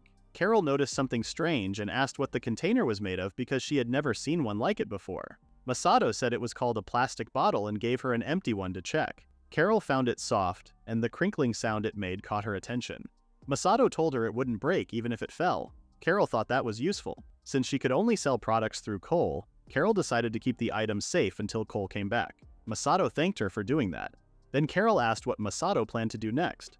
Masato told her he needed 7 hectares of wheat and 3 hectares of soybeans. Carol was shocked and told him to calm down. She said that was way too much for the 1 hectare of land Masato had. Masato understood why she was surprised. She didn't know what had happened yet. He explained that he got a special piece of land from someone he knew. Carol was worried he had been tricked, but Masato said it wasn't like that. Then he shared a lot of information about something called the floating island. He ended by saying he now had 50 hectares of land. Carol just said she understood because things often didn't make sense when it came to Masato. Masato asked if she was really okay with that. Carol guessed he still had more land left and asked if he needed anything else. Masato asked for carrots, potatoes, onions, burdock, and taro. 8 hectares of each. Carol wrote down the order. After that, Masato canceled his land lease and got his money back. Because of that, he was able to spend less on buying new seeds. Soon after, Masato and Himari entered the floating island. The island was so big that they looked like tiny ants when viewed from above. Himari returned with the wood ash that Masato had asked for. The Dryads also promised they would pray as hard as they could for rain. Masato thanked them for their help. While flying around, Himari scattered the wood ash using her dimensional storage. At the same time, Masato carefully threw seeds using his special technique. The Dryads focused on praying for rain to bless the land. It didn't take long before the fields were ready. But then Masato realized a new problem. The land was now so large that he didn't have enough growth accelerators to cover it all. If he wanted more, he would have to go deeper into the dungeon. Masato headed to the dungeon next and used several magic boosts on his sword. He thanked the Dryads for helping him with it, as it now worked with his intelligence stat. But Himari was nowhere to be seen. She was actually hiding inside the dungeon's elevator. She complained about how deep they already were. They had reached level 90. Masato was confused because he had planned to start even deeper, at level 160. Himari said she couldn't handle that level in her human form. She asked if Masato could give her a buff, or if she should just stay outside. Seeing that Himari was nervous, Masato searched for the best buff to give her. He then used a skill called Timed Omni Enhancement. Right away, the fear disappeared from Himari's face. She suddenly felt strong and asked what the skill was. Masato explained that it was a boost that made all of her abilities stronger. He also said it would last for a while even if he wasn't around and could help her in an emergency. After that, Himari looked much more confident. Later, on level 160 of the dungeon, Himari mentioned how easily they had made it through. But the boss on that level was a giant octopus. Himari noticed an ominous energy coming from its tentacles and doubted she could fight it in her current condition. Masato grabbed his sword and charged straight at the giant octopus. In an instant, he sliced the huge creature in half and it disappeared as it died. Himari thanked Masato for the boost, saying she was able to see his moves this time. Masato was surprised she was more excited about that than the battle itself. Himari explained that Masato always defeated enemies in one strike, and she wanted to see how he did it. Masato replied that there were probably monsters dozens of times stronger than the ones he had one-shotted. Just then, they noticed something drop from the defeated octopus. To their surprise, it was a laptop, something called the Super Magic Computer, or MagBook, instead of a MacBook. The sight of it shocked Masato and he dropped it to the floor. It reminded him of his old life when he had worked as a slave for a terrible company. He couldn't believe something from his past was now part of his new life, just when he was starting to enjoy his second chance. Himari grew worried as Masato muttered to himself. She asked if the sight of the laptop was so terrifying that it knocked him out. Masato couldn't explain why he was shaken, but told her that it had once been his greatest enemy. Despite that, it was still a useful tool. For now, he had high hopes for it. Meanwhile, deeper in the dungeon, a winged figure with strange flickering eyes and a glowing halo appeared. Soon after, as they moved deeper into the dungeon, Masato finally found the winged, feathered creature. This time, it was a humanoid monster. The monster's name was Lucifer of the 9 Divine Trials. Masato knew there shouldn't be any humans on this floor, so he quickly attacked the monster without hesitation. As expected, it was another one-shot kill and the monster didn't even have a chance to fight back. Himari was surprised that it was already over. An item dropped from the monster. It was called the Imperial Elixir, a potion that could grant immortality to the leader of a country who drank it. If the leader ruled with kindness, they would live forever, but if they ruled cruelly, they would die instantly after living beyond their normal lifespan. The elixir worked in all types of governments. Reading about the elixir made Masato realize it wasn't for him. In a country without a single leader, no one would be able to drink it. He wondered why he had gotten such an item. Himari didn't know what to say. Masato decided to sell it later at the guild. Meanwhile, the Dryads seemed to know something about the elixir. The group then moved deeper into the dungeon. As they passed a quiet room, Masato noticed some monsters nearby. They looked like transparent bears. These creatures were called assassin bears. The group quickly hid, and Masato pointed out how the monsters were see-through. Himari explained that these monsters didn't have a physical body. They only appeared when they attacked, so they couldn't be taken down with a single shot. Masato was relieved to have Himari with him. Thanks to her explanation, his uneasy feelings quickly disappeared. Masato trusted his sword and ran forward. Himari, confused, asked where he was going. Masato ran through the assassin bears, moving quickly and slashed each one with a single strike. After seeing all the monsters fall, Himari excitedly asked how he managed to defeat them. Masato reminded her about the buff he had applied to his sword earlier. Himari knew about the buff, but she thought it would only work on monsters that were immune to physical attacks, not something like the assassin bears, who didn't even have bodies. Masato explained that his high intelligence stat made the buff evolve into something that affected everything he attacked. Himari thought that sounded crazy. She wondered if Masato could become successful as a blacksmith. Masato replied that no one really came this deep into the dungeon, so he didn't think his swords would sell. Then, an item dropped from the assassin bears. It was called Schrodinger's card case. The contents of the card case would only be revealed when it was opened, and inside would be 100 of the same type of card. It could never have multiple types. Once the contents were known, they couldn't change. Masato was surprised by the types of cards inside. There was a 5% chance of getting a useful Wyvern circulation card. He also noticed a 1% chance of getting a dubbing card, which could help him increase his items. If he got it, he wouldn't need to grind for growth accelerators anymore, and he could multiply the ones he already had. Himari agreed that would be helpful, but she wondered if it would really be that easy. She pointed out that the card type was random, and since they had 5 cases, Masato's chances of getting what he wanted were low. Masato agreed with her. However, he had a skill that could help with the odds. It was called RNGesus, and it was a skill many gacha players like our dear viewers would envy, so they can pull their in-game waifu. Himari wondered how such strange skills could be useful. Masato quickly activated the skill RNGesus. As soon as he did, cards appeared in front of him, giving him the chance to pick the one he wanted from all the possibilities. He only wanted one card, so he picked it. Sure enough, the skill worked as expected. Masato ended up holding a dubbing card, meaning all the other cards in the case were also dubbing cards. Himari couldn't believe it and thought it was just a coincidence, even for someone like Masato. Masato then suggested picking a Wyvern circulation card next. When the next case appeared, it showed 100 Wyvern circulation cards. Himari apologized to Masato for doubting him. Masato agreed that it was very unlikely for this to be a coincidence, only a 0.05% chance. Himari started to believe that Masato's strange skill really worked. Masato then decided to make the rest of the cases dubbing cards. Himari agreed that with these they could multiply any strong growth accelerators. However, she pointed out that they hadn't seen a single growth accelerator so far. Masato just hoped they would drop in the next few levels. The group finally reached the 161st level and quickly encountered a monster called the Incarnation of the Servant, a massive oriental dragon flying around the floor. Masato was surprised. He remembered that all the dragons he had known in this world were kind creatures, so he would have hesitated to attack any dragon-like creatures. He was relieved to see that this one was different. Masato didn't hesitate to slice the dragon in half, confident that he could defeat it easily. The monster died and the item dropped immediately. Masato was happy to see the item he had been looking for. It was a growth accelerator, ranked A, that could promote 10 years of growth on 1 acre of land. The growth period could be adjusted by diluting the item. Surprisingly, it had no cooldown. Masato was glad about how effective it was, but he was a little disappointed by the limited area it could cover. Himari agreed since Masato's field was now very large. Still, since the item had no cooldown, it would still be useful. Himari mentioned that it could also be great for the world tree. Suddenly, a large claw appeared above them. The two quickly dodged it. Masato turned around and saw another oriental dragon. He wondered if it was the same kind but felt like this one was stronger. Masato jumped and used the ceiling as a foothold. He then dashed down and sliced the dragon into pieces. As expected, it was a one-hit kill. Another item dropped, and Masato guessed it was another growth accelerator based on its shape. This new one promoted 1 year of growth on 400 hectares of land, with the growth period also adjustable by dilution. The undiluted version had a 7-day cooldown. Masato was excited. This one was even better, with coverage 8 times larger than the floating island. At this rate, most of his vegetables could be harvested immediately with just 1 year of acceleration. With these 2 growth accelerators, Masato could get his fields and even the world tree ready in no time. He decided to return to the surface. Himari asked if he was going to stop grinding.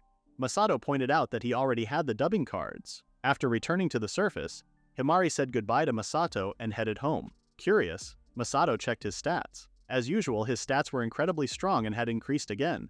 Since he was flying home, he asked the Dryad to adjust his intelligence stat. Later on the floating island, the Dryads took turns talking to the growing world tree sapling. Then Masato realized he had no idea how big the world tree would grow. He had left a 5-meter space around it and wondered if it would be enough. Masato decided to ask Himari's mother through telepathy, with help from the Dryads. She told him the tree's diameter would be about 30 to 36 meters, including the roots. However, she was puzzled why Masato was so worried when the world tree still had a long way to go before fully growing. Masato explained that he had a powerful growth accelerator and planned to make the tree grow until its fruits ripened that day. Himari's mother was shocked by how unconventional Masato was with farming. Masato then asked the Dryads to cover the whole island with rain clouds containing the growth accelerator, but to avoid the world tree. A ring of clouds formed, covering the island except for the spot where the world tree's sapling was growing. As the rain fell, Masato saw the plants growing at an unbelievable speed. The onions were ready to be harvested instantly. He asked the Dryads to stop the rain over that area and to continue the process in the other areas. Masato and the Dryads kept working together to take care of the plants. Afterward, Masato thanked everyone for their help. In just 1 day, they had gathered a huge harvest. Masato checked the results. 52.2 tons of wheat, 10.8 tons of soybeans, 322 tons of carrots, 336 tons of potatoes, 456 tons of onions, 176 tons of burdock, and 704 tons of taro. He was shocked by how much they had. Masato asked the Dryads to wait before using restorative rain on the withered crops, and to avoid the world tree at the same time. The Dryads told him there was no need to worry. They explained that the world tree was special, and it would be fine even if they rained on it. To show him, the Dryads started raining on the world tree. In a panic, Masato asked them to stop. He pulled out the magic computer from his storage, almost forgetting about it. He used it to search in its built-in Wikipedia. The search results reassured him and gave him a sense of déjà vu. He typed in terms like world tree and restorative rain cloud. The results explained that when small amounts of restorative rain touched the world tree, nutrients from the surrounding area would help it grow back even more than before. In other words, it would help the world tree grow stronger. Masato understood it like muscle training. He noticed that the world tree sapling looked healthier than usual. The Dryads soon confirmed that their task was complete. Masato thought about using a growth accelerator on the tree, but wanted the Dryads to rest first if they were tired. Having worked hard in the past, he didn't want to push anyone. The Dryads assured him they were fine and asked Masato to leave it to them. Masato decided to help them, and together they cheerfully poured rain over the world tree sapling. In an instant, the world tree sapling grew. It wasn't just a little. It shot up so high that its branches and leaves almost covered the whole island. Masato worried it might block sunlight from the smaller plants, but then he noticed the underside of the world tree's leaves glowing red. He realized that red light was easier for green leaves to absorb, which meant the tree was in harmony with the other plants. Suddenly, a ray of light shot out from the world tree. The Dryads noticed it and flew around celebrating. They happily claimed that they had succeeded. The world tree was already bearing ripe fruit. Masato wondered how these fruits would change his life in this new world. The Dryads happily picked the ripe fruits from the world tree. They reminded each other to only take one fruit each. Masato remembered hearing that the fruit from the world tree had the power to reach the spirit realm, but he wasn't sure if that was really true. One of the Dryads came over and gave Masato his fruit. He asked if she was sure about giving it to him, and she said it was a thank you for helping raise the world tree. Masato accepted the fruit and thanked them. After that, everyone sat down to eat the fruit. Masato said the fruit was smooth and tasty, kind of like an avocado. Then he pulled out a bottle of soy sauce and tried it with the fruit. The taste was so perfect that he got a little emotional and even cried a bit. Then he noticed something glowing behind him. The Dryads were glowing as if they were changing into something new. 12 of them had transformed into sylphs. Along with stronger powers, they could now grow better crops and create new types of plants. 14 others changed in a different way and gained special abilities that helped with raising animals. There was so much happening that Masato found it hard to understand everything at once. Now he realized what people meant when they said the fruit could help them reach the peak. The system made a surprising announcement to Masato. It said that by the will of the Sylphs nation he had become the leader of their country. It also told him to use the Imperial Elixir, which was inside his item box. At that moment, Masato realized he had just become the head of a nation. He remembered that the elixir would give immortality. It would last as long as he ruled well, but it would disappear if he ruled poorly. Knowing the risks, he thought about holding on to it for now. But Masato was more curious about the new powers the Sylphs had. When he looked at them, they simply stared back, then started yawning. One by one, they said they were sleepy and laid down on tree branches. Masato was surprised when they all said goodnight and fell asleep. The system confirmed that they had entered nap mode.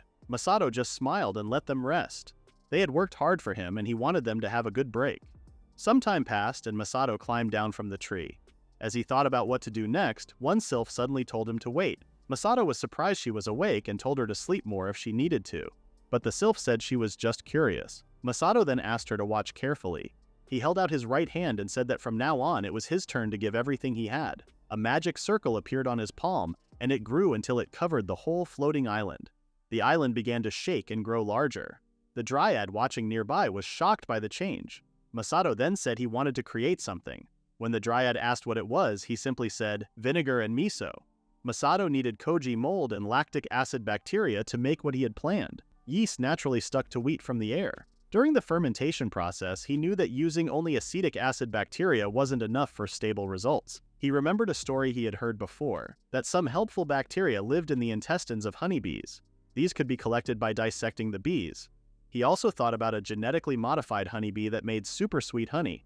To collect large amounts of bacteria, he planned to use a special chemical to speed things up. After that, he would build the containers he needed on a faraway floating island. The sylph noticed Masato making more bottles and felt confused.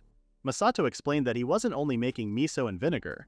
He had something else good in mind. Later, Masato and the sylph went up to the rooftop of the factory. Masato used his skill, special-grade architecture, to add more floors to the building. New machines appeared, ones the sylph had never seen before. She got excited, thinking he would make miso and vinegar with them. Masato told her to take her time and look around, as the space was large and it would take a while to explore everything. The 5th floor was set aside for making miso. Masato wondered if the people in this world would accept miso in large amounts. For now, he decided to make only a small batch for himself. He mixed 2 kilograms of salt, 5 kilograms of soybeans, 5 kilograms of wheat, and the right amount of koji mold.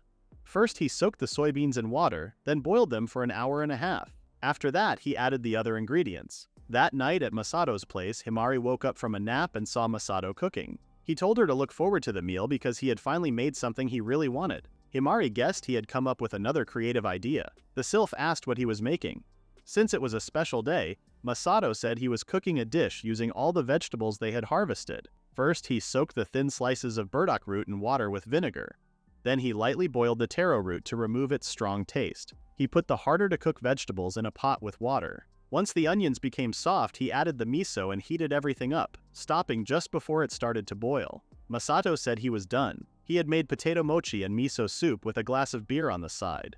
Himari said it looked tasty. Everyone sat down for the meal and gave thanks. Masato asked the girls to use chopsticks since that's how meals like this were usually eaten. The girls began eating their share of the potato mochi, and their faces lit up as they enjoyed the flavor. Masato said the mix of sweet and spicy, along with the chewy texture, was perfect. The sylph agreed. Next, they tried the miso soup. As soon as Masato took a sip, he felt like a bolt of lightning hit him. A strong feeling ran through his body as he suddenly thought of the map of Japan and Mount Fuji. Deep inside, he remembered the taste of home. Himari was surprised that seasonings could bring out the flavors of the ingredients so well. The sylph was amazed that the vegetables they had grown could become so tasty. Masato felt happy seeing everyone enjoy the food, but as a Japanese person, tasting the miso soup made Masato crave rice. Then he had a sudden idea. He began to wonder if the sylph's new ability to grow better plants could help him grow great rice. He started imagining himself reaching his dream of making the best rice.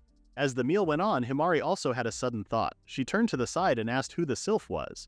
Masato pointed out how late she was to notice. The next day, Masato and a sylph were riding on Himari, who had changed into a dragon. Himari said that his power-up was amazing, and because of it, they could get to their destination quickly. For a moment, Masato even felt like he was riding a jet. The group was on its way to find a special kind of plant. They were searching for the original type of rice so they could grow and eat tasty rice later. To find it, they traveled deep into the tropical jungle. When they reached the area, Masato showed the girls a picture of what rice looked like. Along the way, they ran into a few traps, but they also had some calm and safe moments as they walked. After a few hours, Himari noticed something and went to take a closer look. She then called Masato over. When he saw it, he was surprised because it looked very familiar. Using his appraisal skill, Masato found out it was called Oriza naturale. It was a kind of grass that grew starchy grains people could eat. Masato said it was exactly what they were looking for. Oriza is the scientific name for rice, and everything about the plant matched. Himari asked if this was the plant they needed. Masato said it was perfect and asked everyone to help gather more of it. He explained that with the sylph's new power to breed plants, they could make it into a really tasty crop. The girls got excited, and even before Masato finished asking, they rushed off to collect it. In just a minute, Himari came back carrying a huge bundle and asked if it was enough. Masato said it was more than enough. Later on the floating island, Masato planted rice in a small paddy. He added a growth booster to his water magic. Himari was confused because he was growing the rice in a normal way. The sylph asked if he didn't need their rain or anything. Masato said this was just the first step. He wanted to know what the rice tasted like before he started improving it through selective breeding. After that, Masato used the advanced architecture skill to add a 7th floor to the factory. He turned the new floor into a place for threshing and polishing rice. Then he used it to polish the first batch he had harvested. Masato cooked the rice and prepared 3 bowls for them to eat. He said the grains looked small. Himari said it should be amazing that Masato made rice, and the sylph said it should taste good. Masato hoped so and took a bite. The girls tried it too, but the mood at the table quickly turned gloomy. Masato said it was just okay. Himari agreed that it was barely edible. The sylph cried because it was dry and crumbly. She even said it felt more like eating a weed. Still, Masato said he now knew what to do next. Himari didn't believe the rice could become delicious, but Masato told her it was possible. Then he asked all the sylphs to help him change the rice so the grains would be bigger, rounder, and softer when cooked. The room went quiet. The sylph held her head and said she didn't understand what Masato meant and asked what to do. Masato realized she was confused, so he explained that to make the rice fluffy, they needed to reduce amylose and increase amylopectin. The sylph got overwhelmed and said she would rather learn the periodic table instead since she liked that more. Masato was shocked when he heard what the sylph said. It was talking about the base sequence itself. He dropped to the floor, which made everyone worried. He felt like giving up because dealing with base sequences was way too hard for him. He couldn't just decide to change one part of DNA to another like it was nothing. The idea of eating tasty rice now felt like a dream within a dream. Himari asked if he was okay, clearly worried. Masato said he hadn't been this stressed since his days as a corporate worker. Back then, he spent most of his time staring at a computer screen. Remembering those days, he thought about his old work laptop and suddenly got an idea. He pulled out the supercomputer and hoped it could help solve the problem. When he turned it on for the first time, he saw an app with a DNA symbol. The system opened something called the genome editor. It told him to hold the living thing he wanted to scan in front of the camera and press enter. Masato held up a piece of grass, and to his surprise, the base sequence appeared on the screen. Himari was amazed. She didn't know the tool could do that. The sylph then asked what to do next. Masato opened the guide and learned they could change traits from the scanned organism. They found out they could adjust things like size, color, and even the makeup of the organism. Himari quickly suggested making the rice grain as big as a melon. Masato said that wouldn't be a good idea since it would be hard to cook. but making it just a bit bigger could lead to new possibilities. Next, Masato focused on changing how sticky and elastic the rice would be. To do that, he had to adjust the starch levels. He checked the rice and saw it had 70% starch, with a 95% to 5% ratio of amylose to amylopectin. Since this was close to Japanese rice, he thought it would work. Himari asked why the ratio mattered. Masato explained that both amylose and amylopectin are parts of starch, but they change how sticky the rice gets. More amylose makes rice less sticky, while more amylopectin makes it sticky when cooked. Himari then asked what they should do with the ratio. Masato said it was a good question and decided to create a few different versions. Himari agreed and said they could taste test each one, then pick the best for mass production. Masato told them to calm down because they were getting a little too excited. At that time, Masato had made 4 different types of rice by changing the amount of amylose and amylopectin. After that, he chose the file extension and the date, just like Sylph had told him. When he followed all her steps, the laptop started to glow and small balls of light appeared. When Masato saw the glowing balls, he asked if they were the nucleotide sequence. Sylph said yes.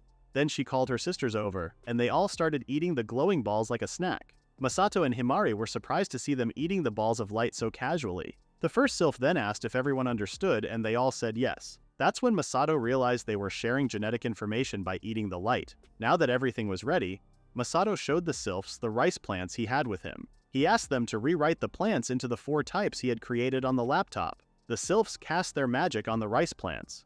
In just a moment, they finished, and told Masato it was done. Masato thanked them and said they just needed to grow the rice next. Before planting the crops, Masato used his magic to change parts of the floating island. In just a moment, some of the fields turned into rice paddies filled with water. Himari was confused at first, but Masato explained that these were special fields made for growing rice. By using magic, he could change how the land worked. He also made sure the soil was just right for planting. Masato and the girls then planted the rice in the new paddies. After that, Masato called on the Sylphs to bring out the usual clouds. The Sylphs created clouds and made them rain a special magic that helped plants grow faster. Right away, the rice plants grew fully and were ready to harvest. Masato was surprised to see they looked just like the rice from Japan he remembered. Himari noticed the rice grains were bigger and different from before. She was excited to try the new flavor and got a rice bowl ready. Masato told her it was still too early, but he felt excited too. He quickly went to the factory to process the rice, hoping it would turn out well. Later, he cooked all 4 types of rice. Masato was happy with the results. The rice was just the way he wanted it. The girls asked which one they should taste first because they couldn't wait to try it. Masato tasted the first rice variant. As soon as he took a bite, something hit him. This was the flavor he had been searching for ever since he was reincarnated. Himari enjoyed how chewy the rice was. The Sylph couldn't believe they had made something this good. While quietly chewing, Masato thought the rice was definitely delicious and very different from how it tasted before they improved it, but he found it a bit too sticky. He suggested trying a version with more amylose. Himari said this one was already tasty enough. The Sylph showed interest in tasting the other kinds too. Everyone then went on to try the rest of the rice types. The Sylph said they were all delicious. Himari asked Masato which one he liked the most. After thinking for a while, Masato chose the variant called Amylo 17. He said its flavor was good enough to be sold under a brand name and could even compete with koshihikari rice. Himari and the Sylph asked what koshihikari was. Masato simply told them it was nothing important since they wouldn't know anyway. Then he asked the Sylph if they could switch all the rice seedlings to Amylo 17. He wanted to grow a lot of it. The Sylph told him to leave it to her. Masato watched as she used magic on the rice plants. At that moment, he realized how amazing selective breeding could be. More than anything, it was exciting. As a former science major, Masato couldn't help but feel thrilled. He started thinking about all the crops he wanted to improve, things that had been impossible in his old world like bug-resistant plants or onions that didn't make people cry when cut. But then, something suddenly popped into his mind. He shouted out loud. The girls were surprised and asked what had happened. Masato said he had just thought of something. He realized it would be incredible if they improved one special luxury ingredient he remembered. Masato had thought of using matsutake as an ingredient. It was a rare and expensive mushroom known for its strong aroma and good taste. But because people couldn't grow it on farms, it was hard to find. Masato said that the Sylph's power of selective breeding might help. Himari and the Sylph then realized that if they could grow a lot of matsutake, they could enjoy plenty of delicious food. After eating, the group went outside. Himari happily said that mushrooms like those could be found in the mountains. The Sylph promised to find them. Masato remembered that he had been to those same mountains before to look for wild vegetables. Since there were many plants there, he thought they might be able to find a matsutake mushroom too. Seeing how excited the girls were, he figured they would find one quickly. But instead of looking right away, the girls set up a dining table and got ready to eat. Masato told them to calm down and clean everything up first. Then, Masato saw a nearby tree and somehow knew it was a Japanese red pine. Because of that, he used his microscopic vision to look closely at the tree bark. He saw the tiny threads of a matsutake mushroom called mycelium. These only grow near Japanese red pines. Using his alchemy, Masato quickly made a swab and took a small branch from the tree. He said that with this mycelium and the red pine wood, he could grow matsutake and make it even better. For now, he asked the excited girls to put the bowls away. Back at home, Masato quickly sat in front of his laptop to work on the genome editor. He loaded the genetic data of the matsutake mushroom and looked into how it absorbed nutrients. He saw 2 checkboxes labeled saprophytic and mycorrhizal. He explained to the confused girls that this was about the rare matsutake mushroom's roots, or mycelium. He went on to explain that mushrooms are usually divided into 2 types. The first type is saprophytic. These mushrooms grow by breaking down and feeding on dead trees or fallen leaves. People already know how to grow these kinds. The second type is mycorrhizal. These mushrooms grow by attaching their mycelium to the roots of living trees and getting nutrients from the tree. Scientists haven't figured out a good way to grow this type yet. In simple terms, Masato showed that by changing the matsutake from a mycorrhizal type to a saprophytic one, it would become much easier to grow. Himari finally understood they would be able to grow lots of matsutake mushrooms. The sylphs told Masato to leave the rest to them. Masato then used the edited data and had the sylphs improve the mycelium. The next step was to move the improved mycelium to the floating island, plant it in the ultimate greenhouse, and use growth accelerators to help it grow faster.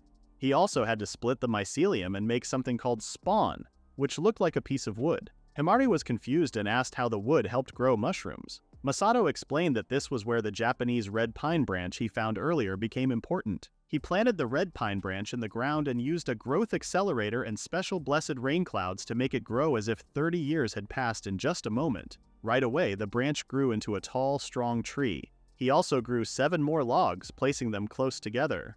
Masato said that the setup for mushroom farming was now ready. The next step was to drill holes in the logs and put the mushroom spawn inside. Then they arranged the logs in a special way called the centipede assembly. Finally, they made it rain growth accelerators to help the mushrooms grow. In an instant, the mycelium turned into mushrooms and started popping out of the logs one by one. Himari thought it was amazing. The sylph was happy to see so many mushrooms appear. Masato said they would start picking them right away, and once they finished, he asked the sylph to make it rain again. They repeated the process, and after 2 rounds of harvesting, they collected a large number of matsutake mushrooms. To Himari, it looked like an all-you-can-eat buffet. When they counted 276 mushrooms, Masato said it was more than enough for all of them. He thanked the girls for their help. The sylph got excited for dinner, and Masato told her to look forward to it. For dinner that day, Masato chose to do simple charcoal grilling. Using his super alchemy skill, he made a grill. He also brought out some pure carbon wood and beer. Masato showed them how he used the pure carbon wood as charcoal, then used his power to take only the alcohol from the beer. Finally, he used fire magic to light the grill. Next, Masato got the matsutake mushrooms ready. He used purification magic to clean off the dirt and cut off the tough part at the bottom of the stem. Then he made a cut in the mushroom cap and split it in half. After that, he lightly cut the top part and sprinkled a little salt on it. He grilled the mushrooms over the fire and suddenly used barrier magic. Himari, surprised, asked why he was doing that. The barrier was 5 layers thick and floated above the mushrooms while they cooked. Himari said only Masato would use magic like that for cooking. Masato wasn't sure if that was true, but he got distracted by the juices coming out of the mushrooms. After a few minutes, the mushrooms were done. Even the sylph could tell how tasty they looked. Himari asked if they could eat now, but Masato told her to wait. He said there was a special way to enjoy them. He showed them how to tear the mushroom apart from the cut he made earlier and eat it like that. Himari smelled the steam and thought it was amazing. Masato took the first bite and his eyes opened wide. The texture and flavor were so good that he looked like he might cry from happiness. Himari thought it was strange that he was eating so slowly. She asked if it was really that good. Then she took a bite, and right away she shouted how delicious it was. Even the sylph couldn't find the words to describe how good it tasted. Masato then said they should grill 10 more and have some beer with dinner. Everyone cheered, and their happy voices could be heard from outside. The next day, Masato went to the floating island to grow rice again. A sleepy Himari complained about having to make rice on the island so early. Even the sleepy sylph started saying silly things. Masato thanked them for coming along and explained that he wanted to properly produce the rice variety called Amelo 17. However, to get a large amount of rice seeds, he needed to grow more seed potatoes. He said that if they harvested a lot of rice, he could cook even more rice dishes. The girls clearly understood him, and for some reason their sleepiness faded away. The sylph excitedly said they would do their best. Masato was surprised by their sudden burst of energy, and they ended up harvesting a lot. Later, in the factory where they processed the rice, Masato put the grains into the thresher, which automatically counted them. 6,003 grains were enough for about 1,500 plants, but he still needed a few more rice seeds. He then told the girls that they would use the place as a base to grow more seedlings and keep increasing their harvest. Later on the floating island, Masato used his anti-physical barrier magic to create a large box on the fields. He said this would be the place to grow the rice seeds. He used water magic to add water at 10 degrees Celsius along with powder. After 10 days, he raised the water temperature to 30 degrees, then waited another 12 hours for the seeds to germinate. Himari asked if they would plant the rice in the usual spot, but Masato said it would be different this time. He then cast magic on another field and explained that they would be growing it in soil that had been specially treated for rice. Next, they sowed the rice seeds and, using blessed rain, added a small amount of growth accelerator to help the rice grow until it reached 15 centimeters tall. Masato then asked the sylphs to help pull the seedlings out by the roots, bundle them into groups of 4, and plant them in the rice paddies. The sylphs understood and worked together with Masato and Himari. After planting, the sylphs made it rain a special blessing rain mixed with growth accelerators. The rice grew until it ripened, and they harvested it. They repeated the process twice before taking it to the factory to thresh it. Masato saw that they had ended up with more than 960 million grains of rice. He said they had produced more than enough to cover the 1,600 hectares of fields. From the next harvest, they would be able to produce food. The girls cheered in agreement. However, Masato suddenly asked if they were feeling tired at all. The girls said they could keep going. Masato understood, but he told them not to push themselves too hard. The next day, Masato returned to the floating island and said it was the last day for rice planting. He activated a huge magic circle that covered the entire island. In a flash, Himari saw that almost all the fields had turned into rice paddies. The sylph then encouraged everyone to do their best as usual. They planted the rice, and within minutes the harvest was ready. Looking over the fields, Masato said everyone worked hard. However, with so much rice to harvest, the task would be huge. Suddenly, Masato had an idea to fix the problem. He walked away quietly, and Himari asked where he was going. Masato didn't answer, too focused on what he was planning. He raised his hand and used his special-grade architecture skill. A building appeared instantly. Inside, the girls were surprised by how different it looked compared to the other floors. They asked Masato what it was for. Masato said it was his factory for making vehicles. He then used his space-time tuning skill. Himari was amazed as she watched something being put together at an incredible speed. In just a few minutes, a combine harvester was complete. Himari asked what it was, and Masato explained that it was a machine that would collect the rice grains. Masato said the machine also had AI and could move on its own. The combine harvester really did move by itself across the field. The girls didn't understand what he meant by AI. The next morning, Masato was sleeping peacefully when Himari woke him up. He asked her what was going on. Himari said her mother wanted to visit his place. Masato said he didn't mind, but he wondered why her mother wanted to come so suddenly. Himari explained that her mom missed his cooking. She hadn't forgotten the special meal they had before and wanted to eat his food again. Himari wanted to let her mom know right away. Masato told her to wait. Then, using the sylphs, he contacted Himari's mother. Since she was planning to visit, he decided to send her something through the sylphs. Himari's mom was confused at first. Then Masato used enhancement magic on her through the sylphs. She was shocked by how strong she suddenly felt. Masato told her the boost would only last for 4 hours and 30 minutes. She was surprised that he cared enough to do that for her. Masato said it wasn't a big deal. Right after that, Himari's mom said she would head over right away. Once the call ended, Masato said it was time to get ready. Himari asked what he was going to make. Masato replied that they could cook a lot now that they had more ingredients. When Himari's mother arrived, she smelled the food and was drawn in by the delicious scent. Masato told her she had perfect timing and served the meal. He had cooked matsutake rice and miso mayo stir-fry. Himari was surprised to see a new dish on the table. Everyone sat around the dining table and gave thanks for the food. Masato took a bite of the meal he made and was surprised at how good the miso mayo tasted. It brought out the sweetness of the meat. Himari said the flavor was really addicting, and her mother agreed with her. Masato felt happy that they enjoyed his cooking. Next, he asked them to try the matsutake rice. Masato said it turned out just right. Himari said the smell of the matsutake mushroom and the taste of the soy sauce really sank into the rice. Even her mother was surprised by how good it was. Himari then shared how Masato worked hard on choosing the best ingredients and tried many things to get the flavor just right. Her mother said she could understand after hearing that. Himari proudly told her how amazing Masato was. After that, they continued eating.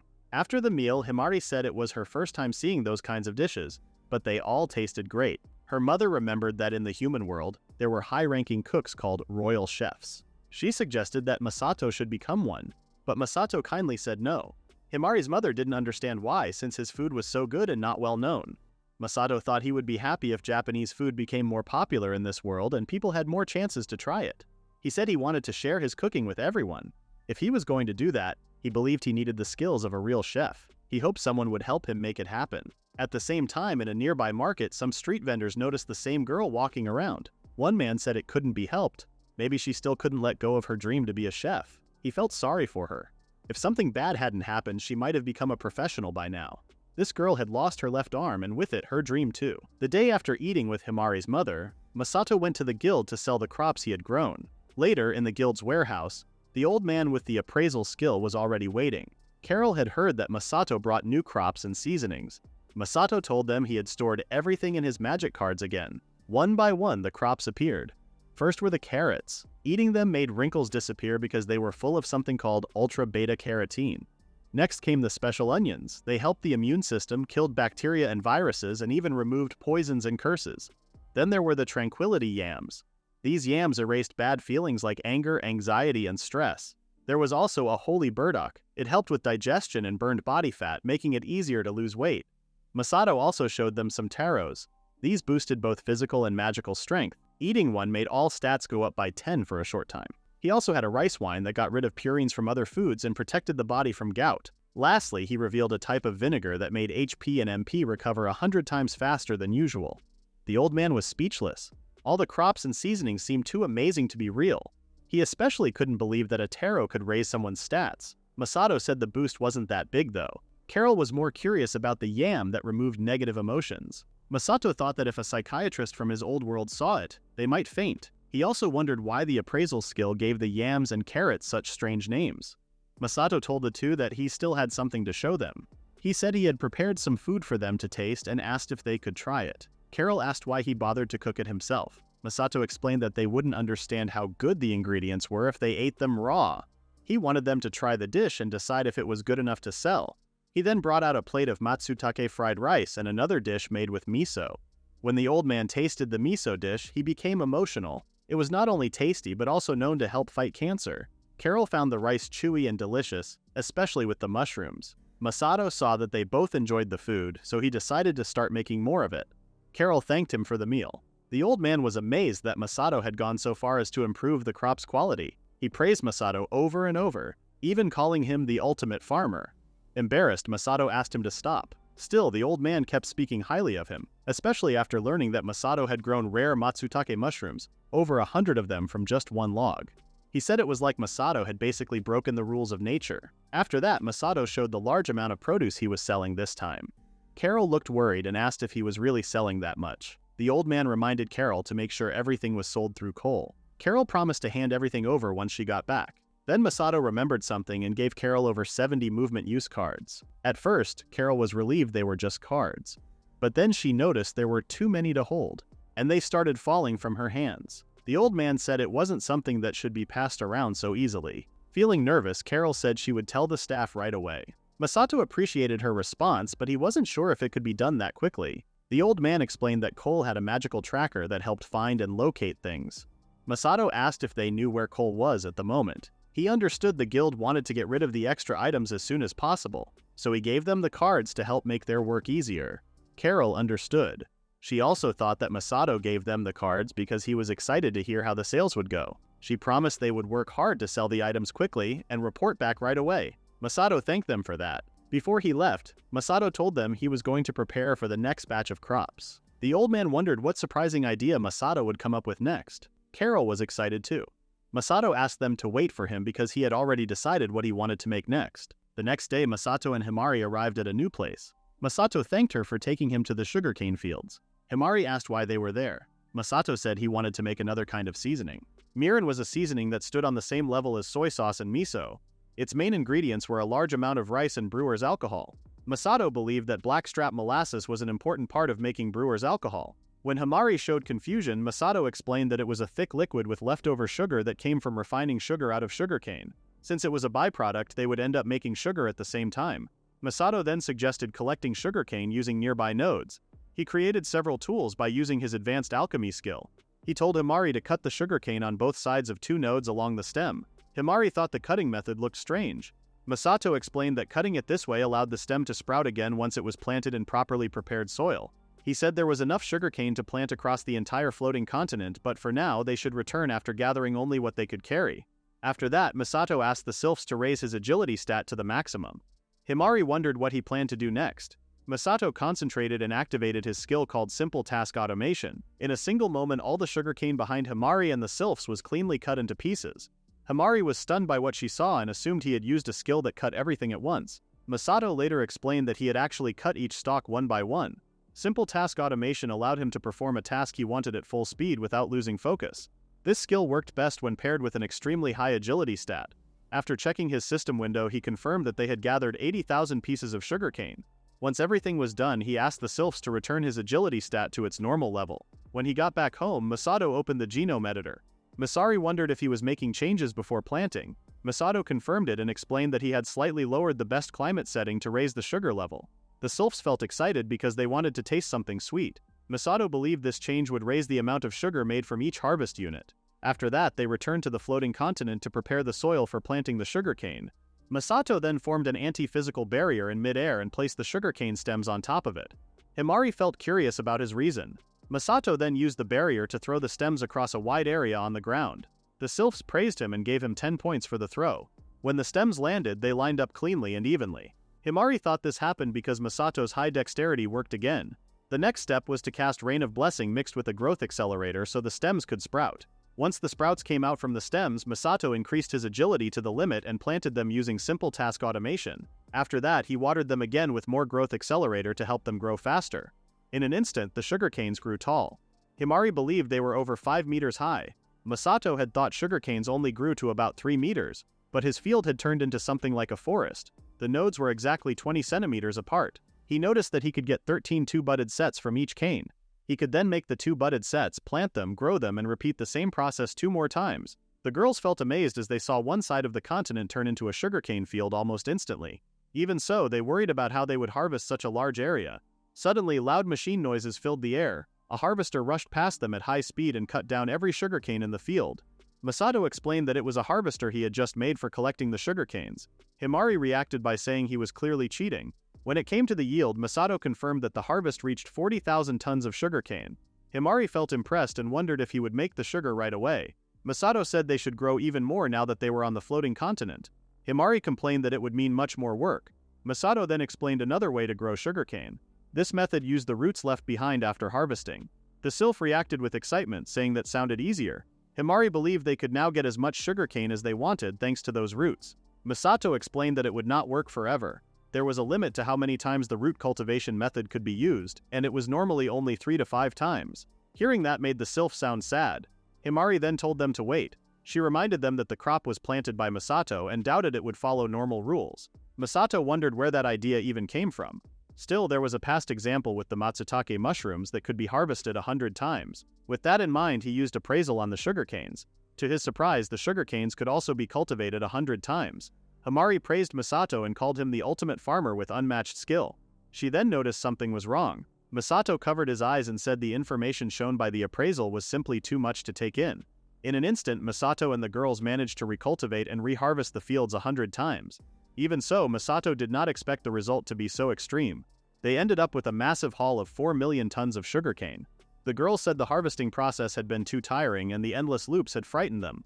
Masato felt grateful and thanked them for all their help. However, Himari felt uneasy when she saw the absurd amount of sugarcane compared to their previous harvests. Masato agreed with her concern. He knew that his usual factory was far too small to handle this amount. At first, he thought about doing some simple renovations to solve the problem. Then a new idea suddenly came to his mind, and he acted right away. The girls watched him in confusion, unsure of what he was planning. Masato focused his thoughts and imagined a square area that measured 25 meters on each side. He poured around 2,500 MP into it, and shaped it into what he wanted. In the next moment, a square floating island appeared in the air. Using that island as a base, Masato imagined a massive factory. With the help of his superclass architecture skill, a huge and tall building formed instantly. It stood firmly on the floating island, dominating the space around it. The girls were surprised and curious about what he had just created. Masato's new factory consisted of 10 floors. He moved the old equipment into the new building, added new facilities and completed the transfer without delay. Himari was shocked by the scale of it all and felt it was far larger than necessary. She wondered what had happened to the old factory. Masato explained that he had already dismantled it. With the factory gone, they could now sell the land back to a realtor. After hearing this, Himari understood his decision and accepted the situation. They soon went to the sugar factory on the 8th floor. Masato wanted to begin with the mirin, and they needed to make sugar first to obtain the molasses. Himari finally learned where the sugar canes were processed. Masato then explained that on this floor he planned to produce equal amounts of soft white sugar, granulated sugar, and brown sugar. Himari remembered that this process would create the molasses they needed.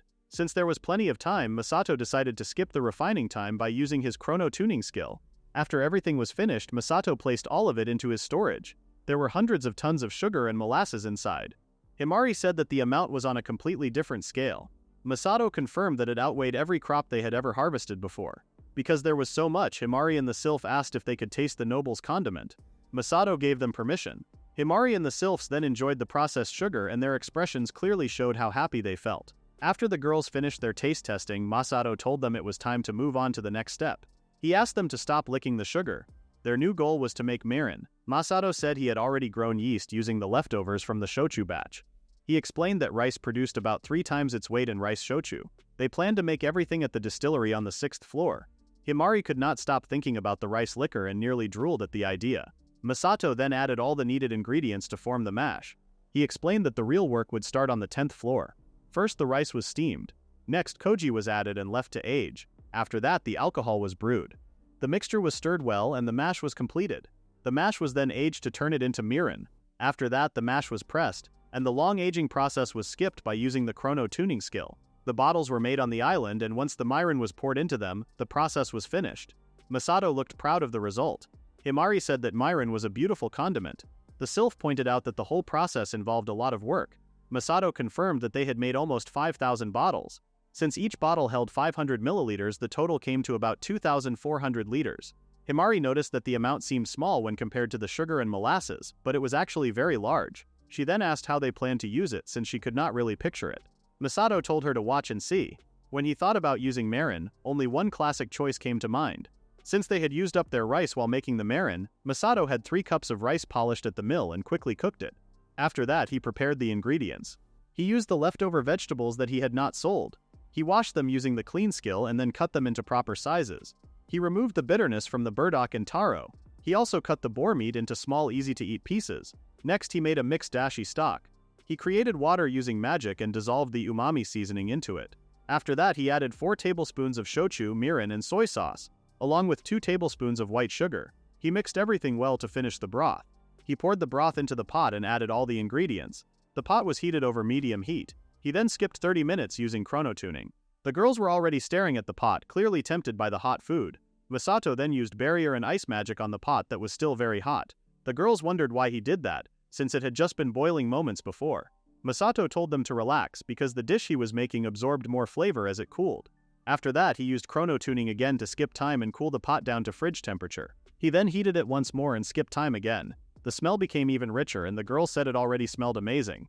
Masato felt the same and even his stomach reacted to the scent. Himari watched the soup as it bubbled gently.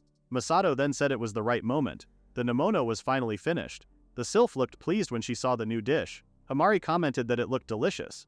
Masato told them to take as much as they wanted. The girls thanked him for the food. Masato started eating and said the taro tasted very good. Himari said the food felt fluffy and warm as she ate. The sylph said that the more she chewed, the sweeter it became. Masato said his tired feeling slowly faded and he felt strength building inside his body. When he thought about it, that was the name of the taro. It made him wonder if everyone's strength stat had gone up by 10. For him it only felt like a small change. Himari said the taro tasted sweet but not like candy. The sylph said it had a smooth and pleasant sweetness. Masato explained that this came from the mirin, which had a different kind of sweetness than sugar. Himari then understood why he went through so many careful steps while cooking. She said those steps truly made the food taste better. Masato said they had cooked a large amount, but everyone finished it. He felt happy that Himari understood how good mirin could be. After that, Himari said she had been craving beer. Masato could not believe she had eaten so much and still had space left. In the end, she shared some beer with him. He thought a dragon's stomach must be like a fourth-dimensional pocket similar to Doraemon's. With that, the drinking party with a dragon who did not need sleep lasted through the whole night. Soon after, when he checked his item box, Masato realized he had completely forgotten about some leftovers. Because of that, he and Himari went to the port market. Himari asked why they suddenly needed to visit the market. Masato explained that he had caught some tuna while restocking salt in the Viring Sea. He felt that he had been neglecting a few things without noticing. The fish vendor from before noticed him right away. Masato asked if the vendor remembered him. Both fish vendors strongly said they would never forget him because the seafood Masato brought before became a huge success. Thanks to that, they gained many regular customers. Masato felt happy hearing this and asked if they could process another fish for him. The vendors agreed, but they hoped to take a few fillets as payment again. Masato did not mind at all. While waiting, Masato looked around the market. He then noticed a young girl with no arms standing among the crowd. When the younger fish vendor returned with the finished order, he noticed Masato looked distracted. Masato asked if the armless girl came to the market often. The vendors confirmed that she visited their stall many times but never bought anything. Himari noticed that the girl looked troubled. Masato decided to check on her. He did not know why he felt the need to do so, but his instincts told him he should. He approached the girl and called out to her. He asked why she kept staring at the stalls. The girl looked confused and asked if he was talking to her. Masato said he thought she might be hungry or something. An awkward silence filled the space. The girl then said it was not like that at all. Masato noticed Himari staring at him and hoped she would stop. Himari felt his approach was strange and uncomfortable. Masato could not help it since he was a science geek with poor social skills. He apologized to the girl for bothering her out of nowhere. He noticed how carefully she looked at the ingredients on display. He guessed she might like cooking. He explained that he was simply curious. The girl looked surprised and stayed quiet for a moment. After a while, she asked if they would listen to her story. Masato agreed. The girl then said that she still could not let go of her dream of becoming a chef. When she was a child, the girl told her father, who worked as a chef, that she wanted to become just like him. She held this dream from a very young age. She wanted to become a top-class chef. Her father worked at a famous restaurant and she admired him because of that. He warned her that the training would be very hard and asked if she could endure it. She answered with confidence and accepted the challenge. From that day on, she spent long hours making omelets again and again. This work was not proper for a child under 10 years old, but her days of effort had already begun. There were moments when she grew tired of cooking and even hated it. Even so, she did not stop and continued moving forward. When she turned 12, she finally received praise from her father. He believed that even someone with his level of experience could see her ability to run a successful restaurant. He acknowledged that she had done well. She felt so happy that she could barely contain it. Masato believed this girl must have been truly talented. He understood that her father was not someone who praised his own child without reason, so he assumed the judgment was honest and professional. However, the girl before him no longer looked like someone who would ever become a chef again. A few days after she was praised by her father, a girl from the field gave her an apple. She could not truly call that girl her friend anymore. The moment she received the apple, she became cursed. She believed the girl was her friend, but that girl had given her a cursed item. Her hands became cursed and the girl laughed at her suffering. Because her hands were cursed, they had to be amputated. If the cursed parts had not removed, she would have died. That was the diagnosis given to her. Later she found out the truth. Her so-called friend had been jealous of her cooking skills, and that jealousy led her to place the curse. Masato and Himari felt disturbed and sickened by the story. It felt cruel and unfair to them. In the end, the girl gave up on her dream of cooking. She believed it was over. However, giving up did not help her heart. Every time she saw fresh ingredients around her, she felt a strong urge to cook again. She could not stop herself from feeling that desire. No matter how hard she tried, she could not forget her dream. Masato could no longer stay calm. He opened his skill system and Himari noticed something was wrong. He believed there had to be a recovery spell that could restore lost limbs. As he searched through his skills, he found exactly what he was looking for. He thought about the girl's hard work and her dreams. He refused to let a cruel person be the one who decided her future. He would not allow her story to end like this. Without hesitation, he used his spell, Omnipotent Almighty Divine Healing. In a single moment, the girl's arms returned to normal. She stood there in shock, unable to move. She looked down at her own hands, frozen in place, as she tried to understand what had just happened. She could not believe that her arms had grown back. Her hands shook as she looked at them, still filled with disbelief. Earlier, Masato had told her not to give up on her dreams and to keep making delicious food. Those words stayed in her mind as she stared at her fingers. She remembered that cures and medicine for lost limbs were said to cost even nobles their entire fortune to obtain just one. Because of that, she wondered how Masato had done it. He said he had simply used Omnipotent Almighty Divine Healing as if it were normal magic. Hearing this, Himari was shocked. From her reaction, Masato realized that this magic was not considered normal in this world. Himari explained that it was impossible for ordinary people. In this world, only a saint, of which there were only a few, could use a special method to store mana beyond their limits. That was the only known way to activate Omnipotent Almighty Divine Healing. Masato thought that method sounded like too much trouble. Himari could not believe how unusual he truly was. The girl kept staring at her, shaking eyes, still unable to calm herself. She felt deep gratitude and thanked Masato for the blessing she had received. Knowing the level of magic he used, she began to wonder who Masato really was. Masato said he was only a farmer and that he had recently become interested in selective breeding. This answer stunned her. She wondered what kind of farmer he could be. She questioned whether he was truly someone who plowed fields and grew crops or a powerful cleric who used overwhelming magic. Masato made it clear again that he was only a farmer. Himari understood why the girl felt confused. She confirmed that Masato did farm work, but said it was easier to think of him as a being who had gone beyond humanity. Himari quietly told the girl that if a god truly existed, she suspected it would be Masato. The girl was shocked by this thought. Masato quickly stopped her and told her not to place strange ideas into the girl's mind. The girl once again expressed that she could never thank him enough for healing her arms. She did not know how she could ever repay him. Masato said he appreciated her feelings, but he had only done it because he wanted to, and that no thanks were needed. Even so, the girl insisted on repaying him in some way. Being able to cook again with her own hands filled her with overwhelming happiness. While thinking about cooking, Masato realized something important. The girl's cooking skills were truly impressive. She had gone through strict training since childhood and was recognized as a professional when she was only 12 years old. Because of her talent, Masato believed he could accomplish something meaningful. He then said he wanted to make a suggestion. He asked if she would consider working as a chef in his restaurant. The girl did not know how to respond right away. Masato reminded her that he had once talked about his work in selective crop breeding. He explained that he was also creating a new style of cuisine called Japanese food. In his homeland, this type of food was very important, but in this world it was still completely unknown. He believed many people would be willing to accept it once they experienced it. He wanted to spread these wonderful dishes and the crops that supported them. To make that happen, he needed her help. His plan was to open a Japanese restaurant, and he wanted her to take the role of head chef. He asked her to lend him her cooking skills. With skills like hers, he believed she could help spread Japanese food throughout this world and possibly even start a major trend. Still, he knew the menu would be limited at first. He also understood that she might want to continue working at her father's restaurant. Because of that, he decided not to pressure her. He made it clear that he would only accept her answer if she was truly interested. The girl excitedly said she was sure and wanted to do it herself. This reaction surprised Masato. He asked again if she was truly certain and reminded her about her father's workplace. The girl explained that her father might be the chef of a well-known restaurant, but he was not the owner and she was not the one who would inherit the business. She also felt excited about Japanese cuisine and thought it was like a new world opening in front of her. Masato felt happy after hearing this and thanked her. The girl believed she should be the one thanking him instead. He had not only healed her arms but had also helped her move closer to her dream of becoming a chef. She said it felt unreal, like she was living in a dream. Masato and Himari both felt pleased when they saw her smile. The girl then said she wanted to tell her father first since he would worry if she suddenly went missing. Masato agreed with her decision. Now that her arms were healed and she was going to work at the restaurant of the one who saved her, she wanted her father to be the first person to know. Masato told her to go to his factory after she finished speaking with her father. He handed her a card and said the destination was already set. He told her to use it when the time came. The girl felt he had already done more than enough for her. She then wondered what the card was. Masato casually explained that it was a Wyver travel card. The girl felt shocked and could not believe she had just received a card ranked as a national treasure. After hearing her reaction, Masato finally remembered how rare it was. Himari then told the girl that if she planned to work for Masato, she should forget what she thought was normal. After parting ways with the young chef, Masato remodeled the factory to prepare for her arrival. He added a section that lit up when someone arrived. Since it was already lunchtime when they returned home, Masato prepared a meal he felt confident making.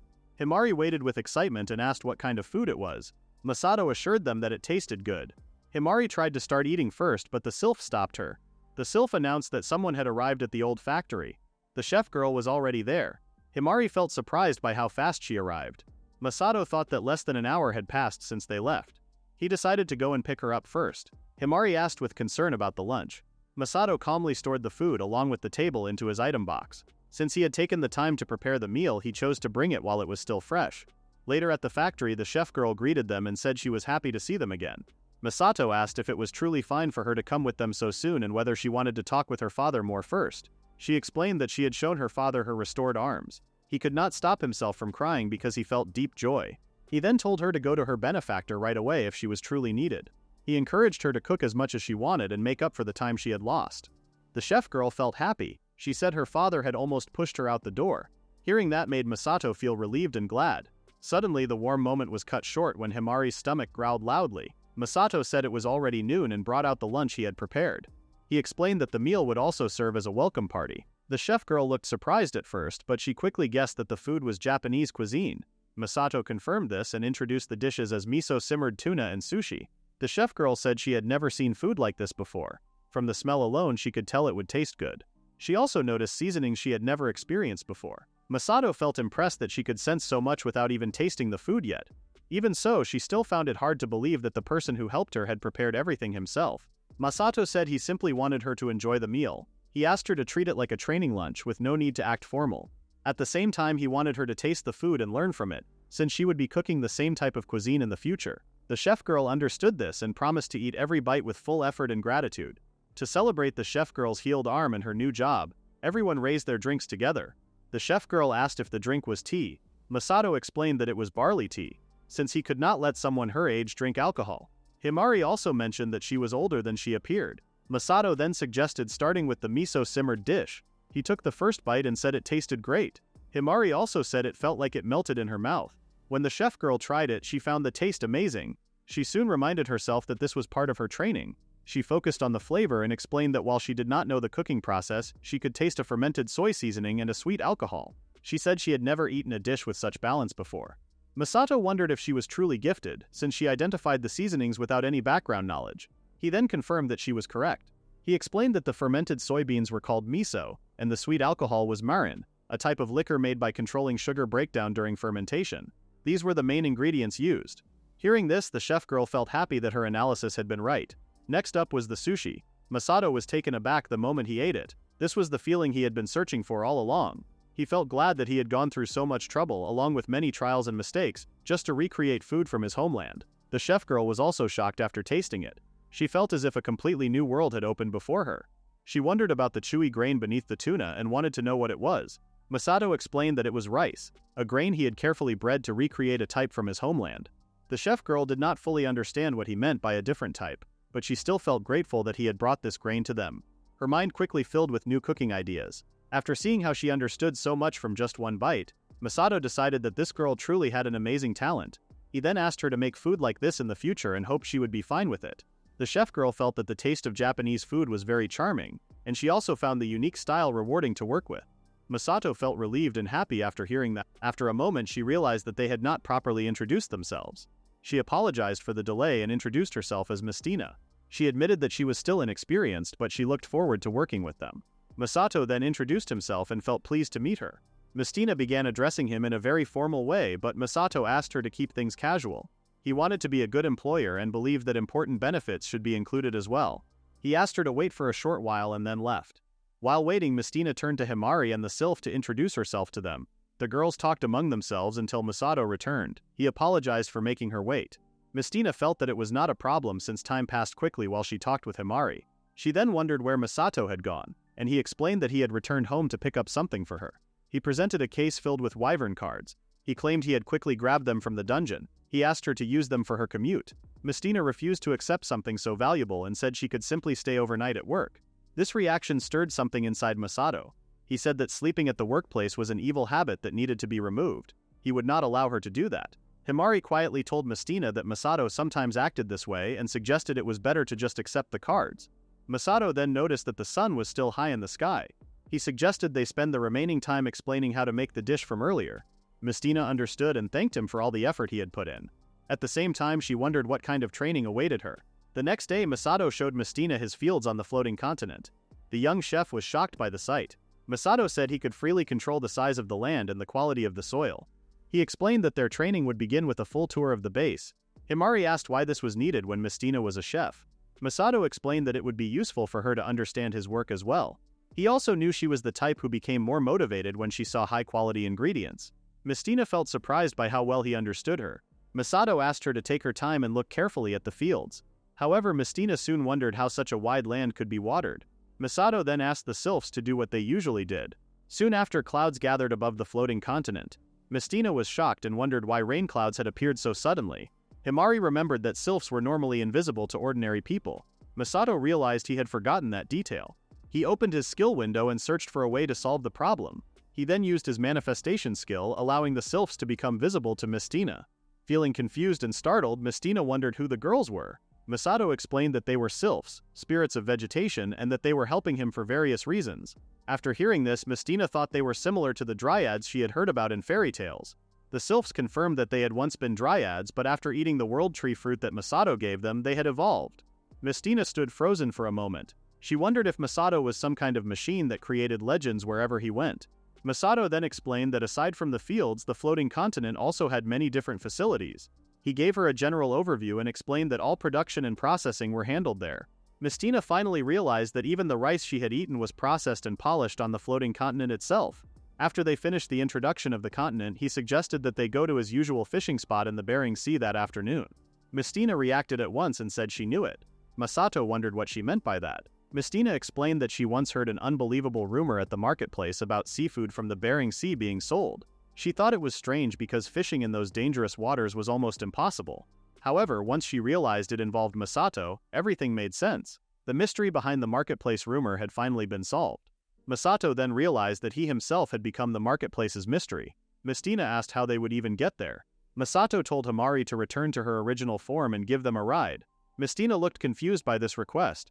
Himari then transformed into her dragon form, which shocked the young chef. Masato wondered if Himari had never told Mystina about this before. After thinking about it, Himari realized she had simply forgotten to mention it.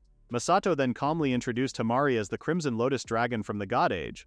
Mystina felt completely confused. She realized that this dragon was a legendary being, one of the strongest known, said to rival the ancient dragon from the Age of Gods. Masato then stated that he also knew that ancient dragon. Himari reacted strongly and revealed that the ancient dragon was her mother.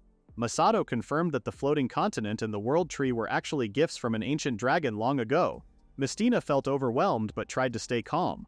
She carefully looked at everything around her and finally understood that she had arrived in a place beyond common sense. She had met someone who could use an all-powerful healing magic, dragons and sylphs that only existed in legends, and even national treasure class cards that were used just for travel. She realized she had taken a job that was far beyond the normal world. She wondered if she could truly survive in such a place. Masato noticed her worry and questioned why she felt uneasy when she had just joined what he believed was a great company. Before they left, Masato used a magic spell and placed its effects on himself and the girls. Mystina felt a strong power rising inside her and wondered what was happening. Masato explained that the spell was a buff that raised every stat. Himari believed that with this power she could fly at very high speed and would not need to worry about the pressure hurting Mystina.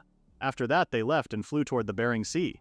About 30 minutes later, they reached the cold northern region. Masato felt uneasy and asked Mystina if she felt cold. Mystina said she felt strangely comfortable, like it was a warm spring day. To be safe, Masato chose to extend the duration of the buff.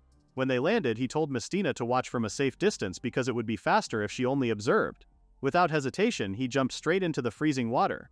Mystina was shocked by what she saw. She thought it was very dangerous and quickly tried to inform Himari that Masato had jumped into the icy ocean. Himari remained calm and believed there was nothing to worry about since it was Masato. Moments later, Masato emerged from the sea while pulling out a giant squid. In his other hand, he held a massive tuna. He explained that this was simply how his fishing usually worked. Mystina felt completely confused by the sight. Himari wondered if he had caught another kraken. Masato stated that since they were planning to open a restaurant, having too much stock was never a bad thing. Mystina could not believe he treated a legendary monster as if it were normal food. Even so, she could not stop herself from thinking that the catch looked delicious.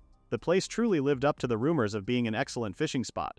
Masato confirmed that the Bering Sea was full of high-level seafood. He decided to return and gather an even larger haul, telling Mystina to look forward to it. Mystina reminded him to be careful as he prepared to leave again.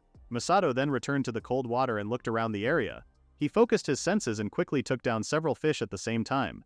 After that, he placed his catch into his item box. He felt glad that he had maxed out his agility stat earlier. He was even surprised by how fast his body moved in the water. At that moment, a large shadow appeared in front of him.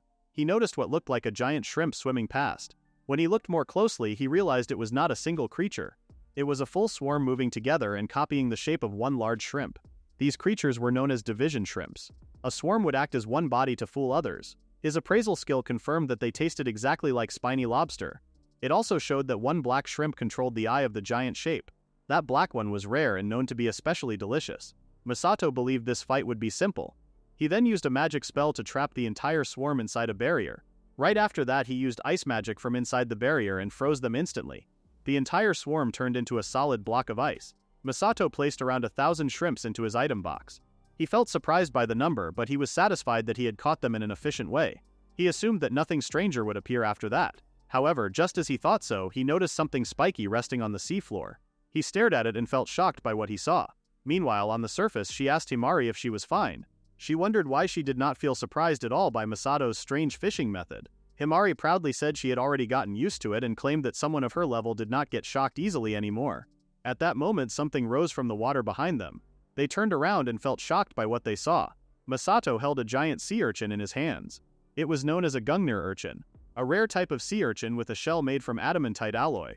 It moved at high speed to pierce its prey, but it was also cowardly and froze in place when facing strong opponents.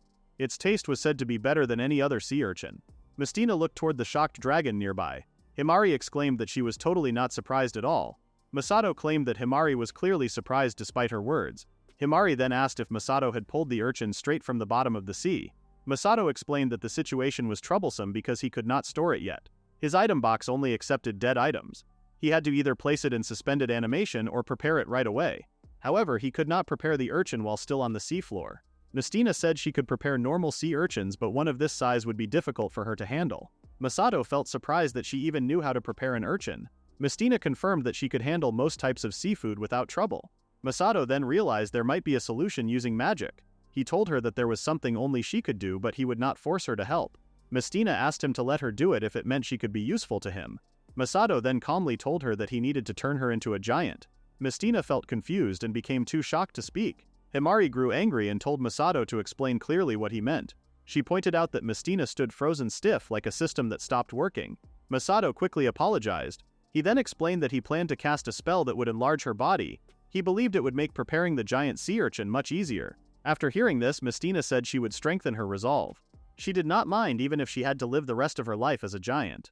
Masato assured her that there was no need to worry because he could return her to normal at any time. Hearing this made Mistina feel relieved. Masato then cast the spell called Gigantify, and her body slowly began to grow in size. When she opened her eyes, she realized she had truly become a giant. Masato asked if she could begin the preparation work. Mistina said the sea urchin still felt large, but she believed she could handle it. However, she explained that she would need proper tools. Masato used his super alchemy and barrier magic to create everything she needed. Himari then transformed into a dragon and allowed Masato to ride on her back so he could watch the work more closely. Himari asked with concern if Mistina felt any pain in her spine because of the sudden growth. Mistina confirmed that she felt fine thanks to the all-stat boost that Masato had cast on her earlier. She then focused her attention and began the preparation. Using a massive pair of scissors, she cut open the sea urchin's mouth. She turned it upside down and drained the liquid from inside. Masato used his barrier magic to safely contain the flowing liquid. Mistina continued by cutting the shell open a little more. With forceps, she carefully removed the inner organs. Next, she gently scooped out the meat with a spoon and washed it in chilled seawater. Once that was done, the preparation was complete. Masato felt surprised by how clean and careful the work looked. Himari reacted with excitement, noting that the meat already looked delicious. Masato thanked Mistina and said she did an amazing job. Mistina replied that she was glad she could help. The sylph touched her hand and praised her for the excellent work. Mistina looked happy as she listened. She showed a wide smile and thanked everyone for their kind words. After that, they continued fishing and gathered enough seafood to open the restaurant. Masato made sure not to forget turning Mistina back to normal before they left the Bering Sea. The next day, Masato and the girls prepared the seafood they had caught the day before. While they worked, the sylph suddenly announced there was important news. She said the exclusive merchant had returned. She knew this because one of the sylphs had been watching him. She explained that he would reach the guild by the next day. Masato wondered if she meant coal. Feeling curious, Mistina asked what the exclusive merchant was about. Masato calmly explained that he had asked that merchant to sell their crops. Himari quickly realized what this meant. If that person was coming back, the sales revenue from the crops would finally arrive.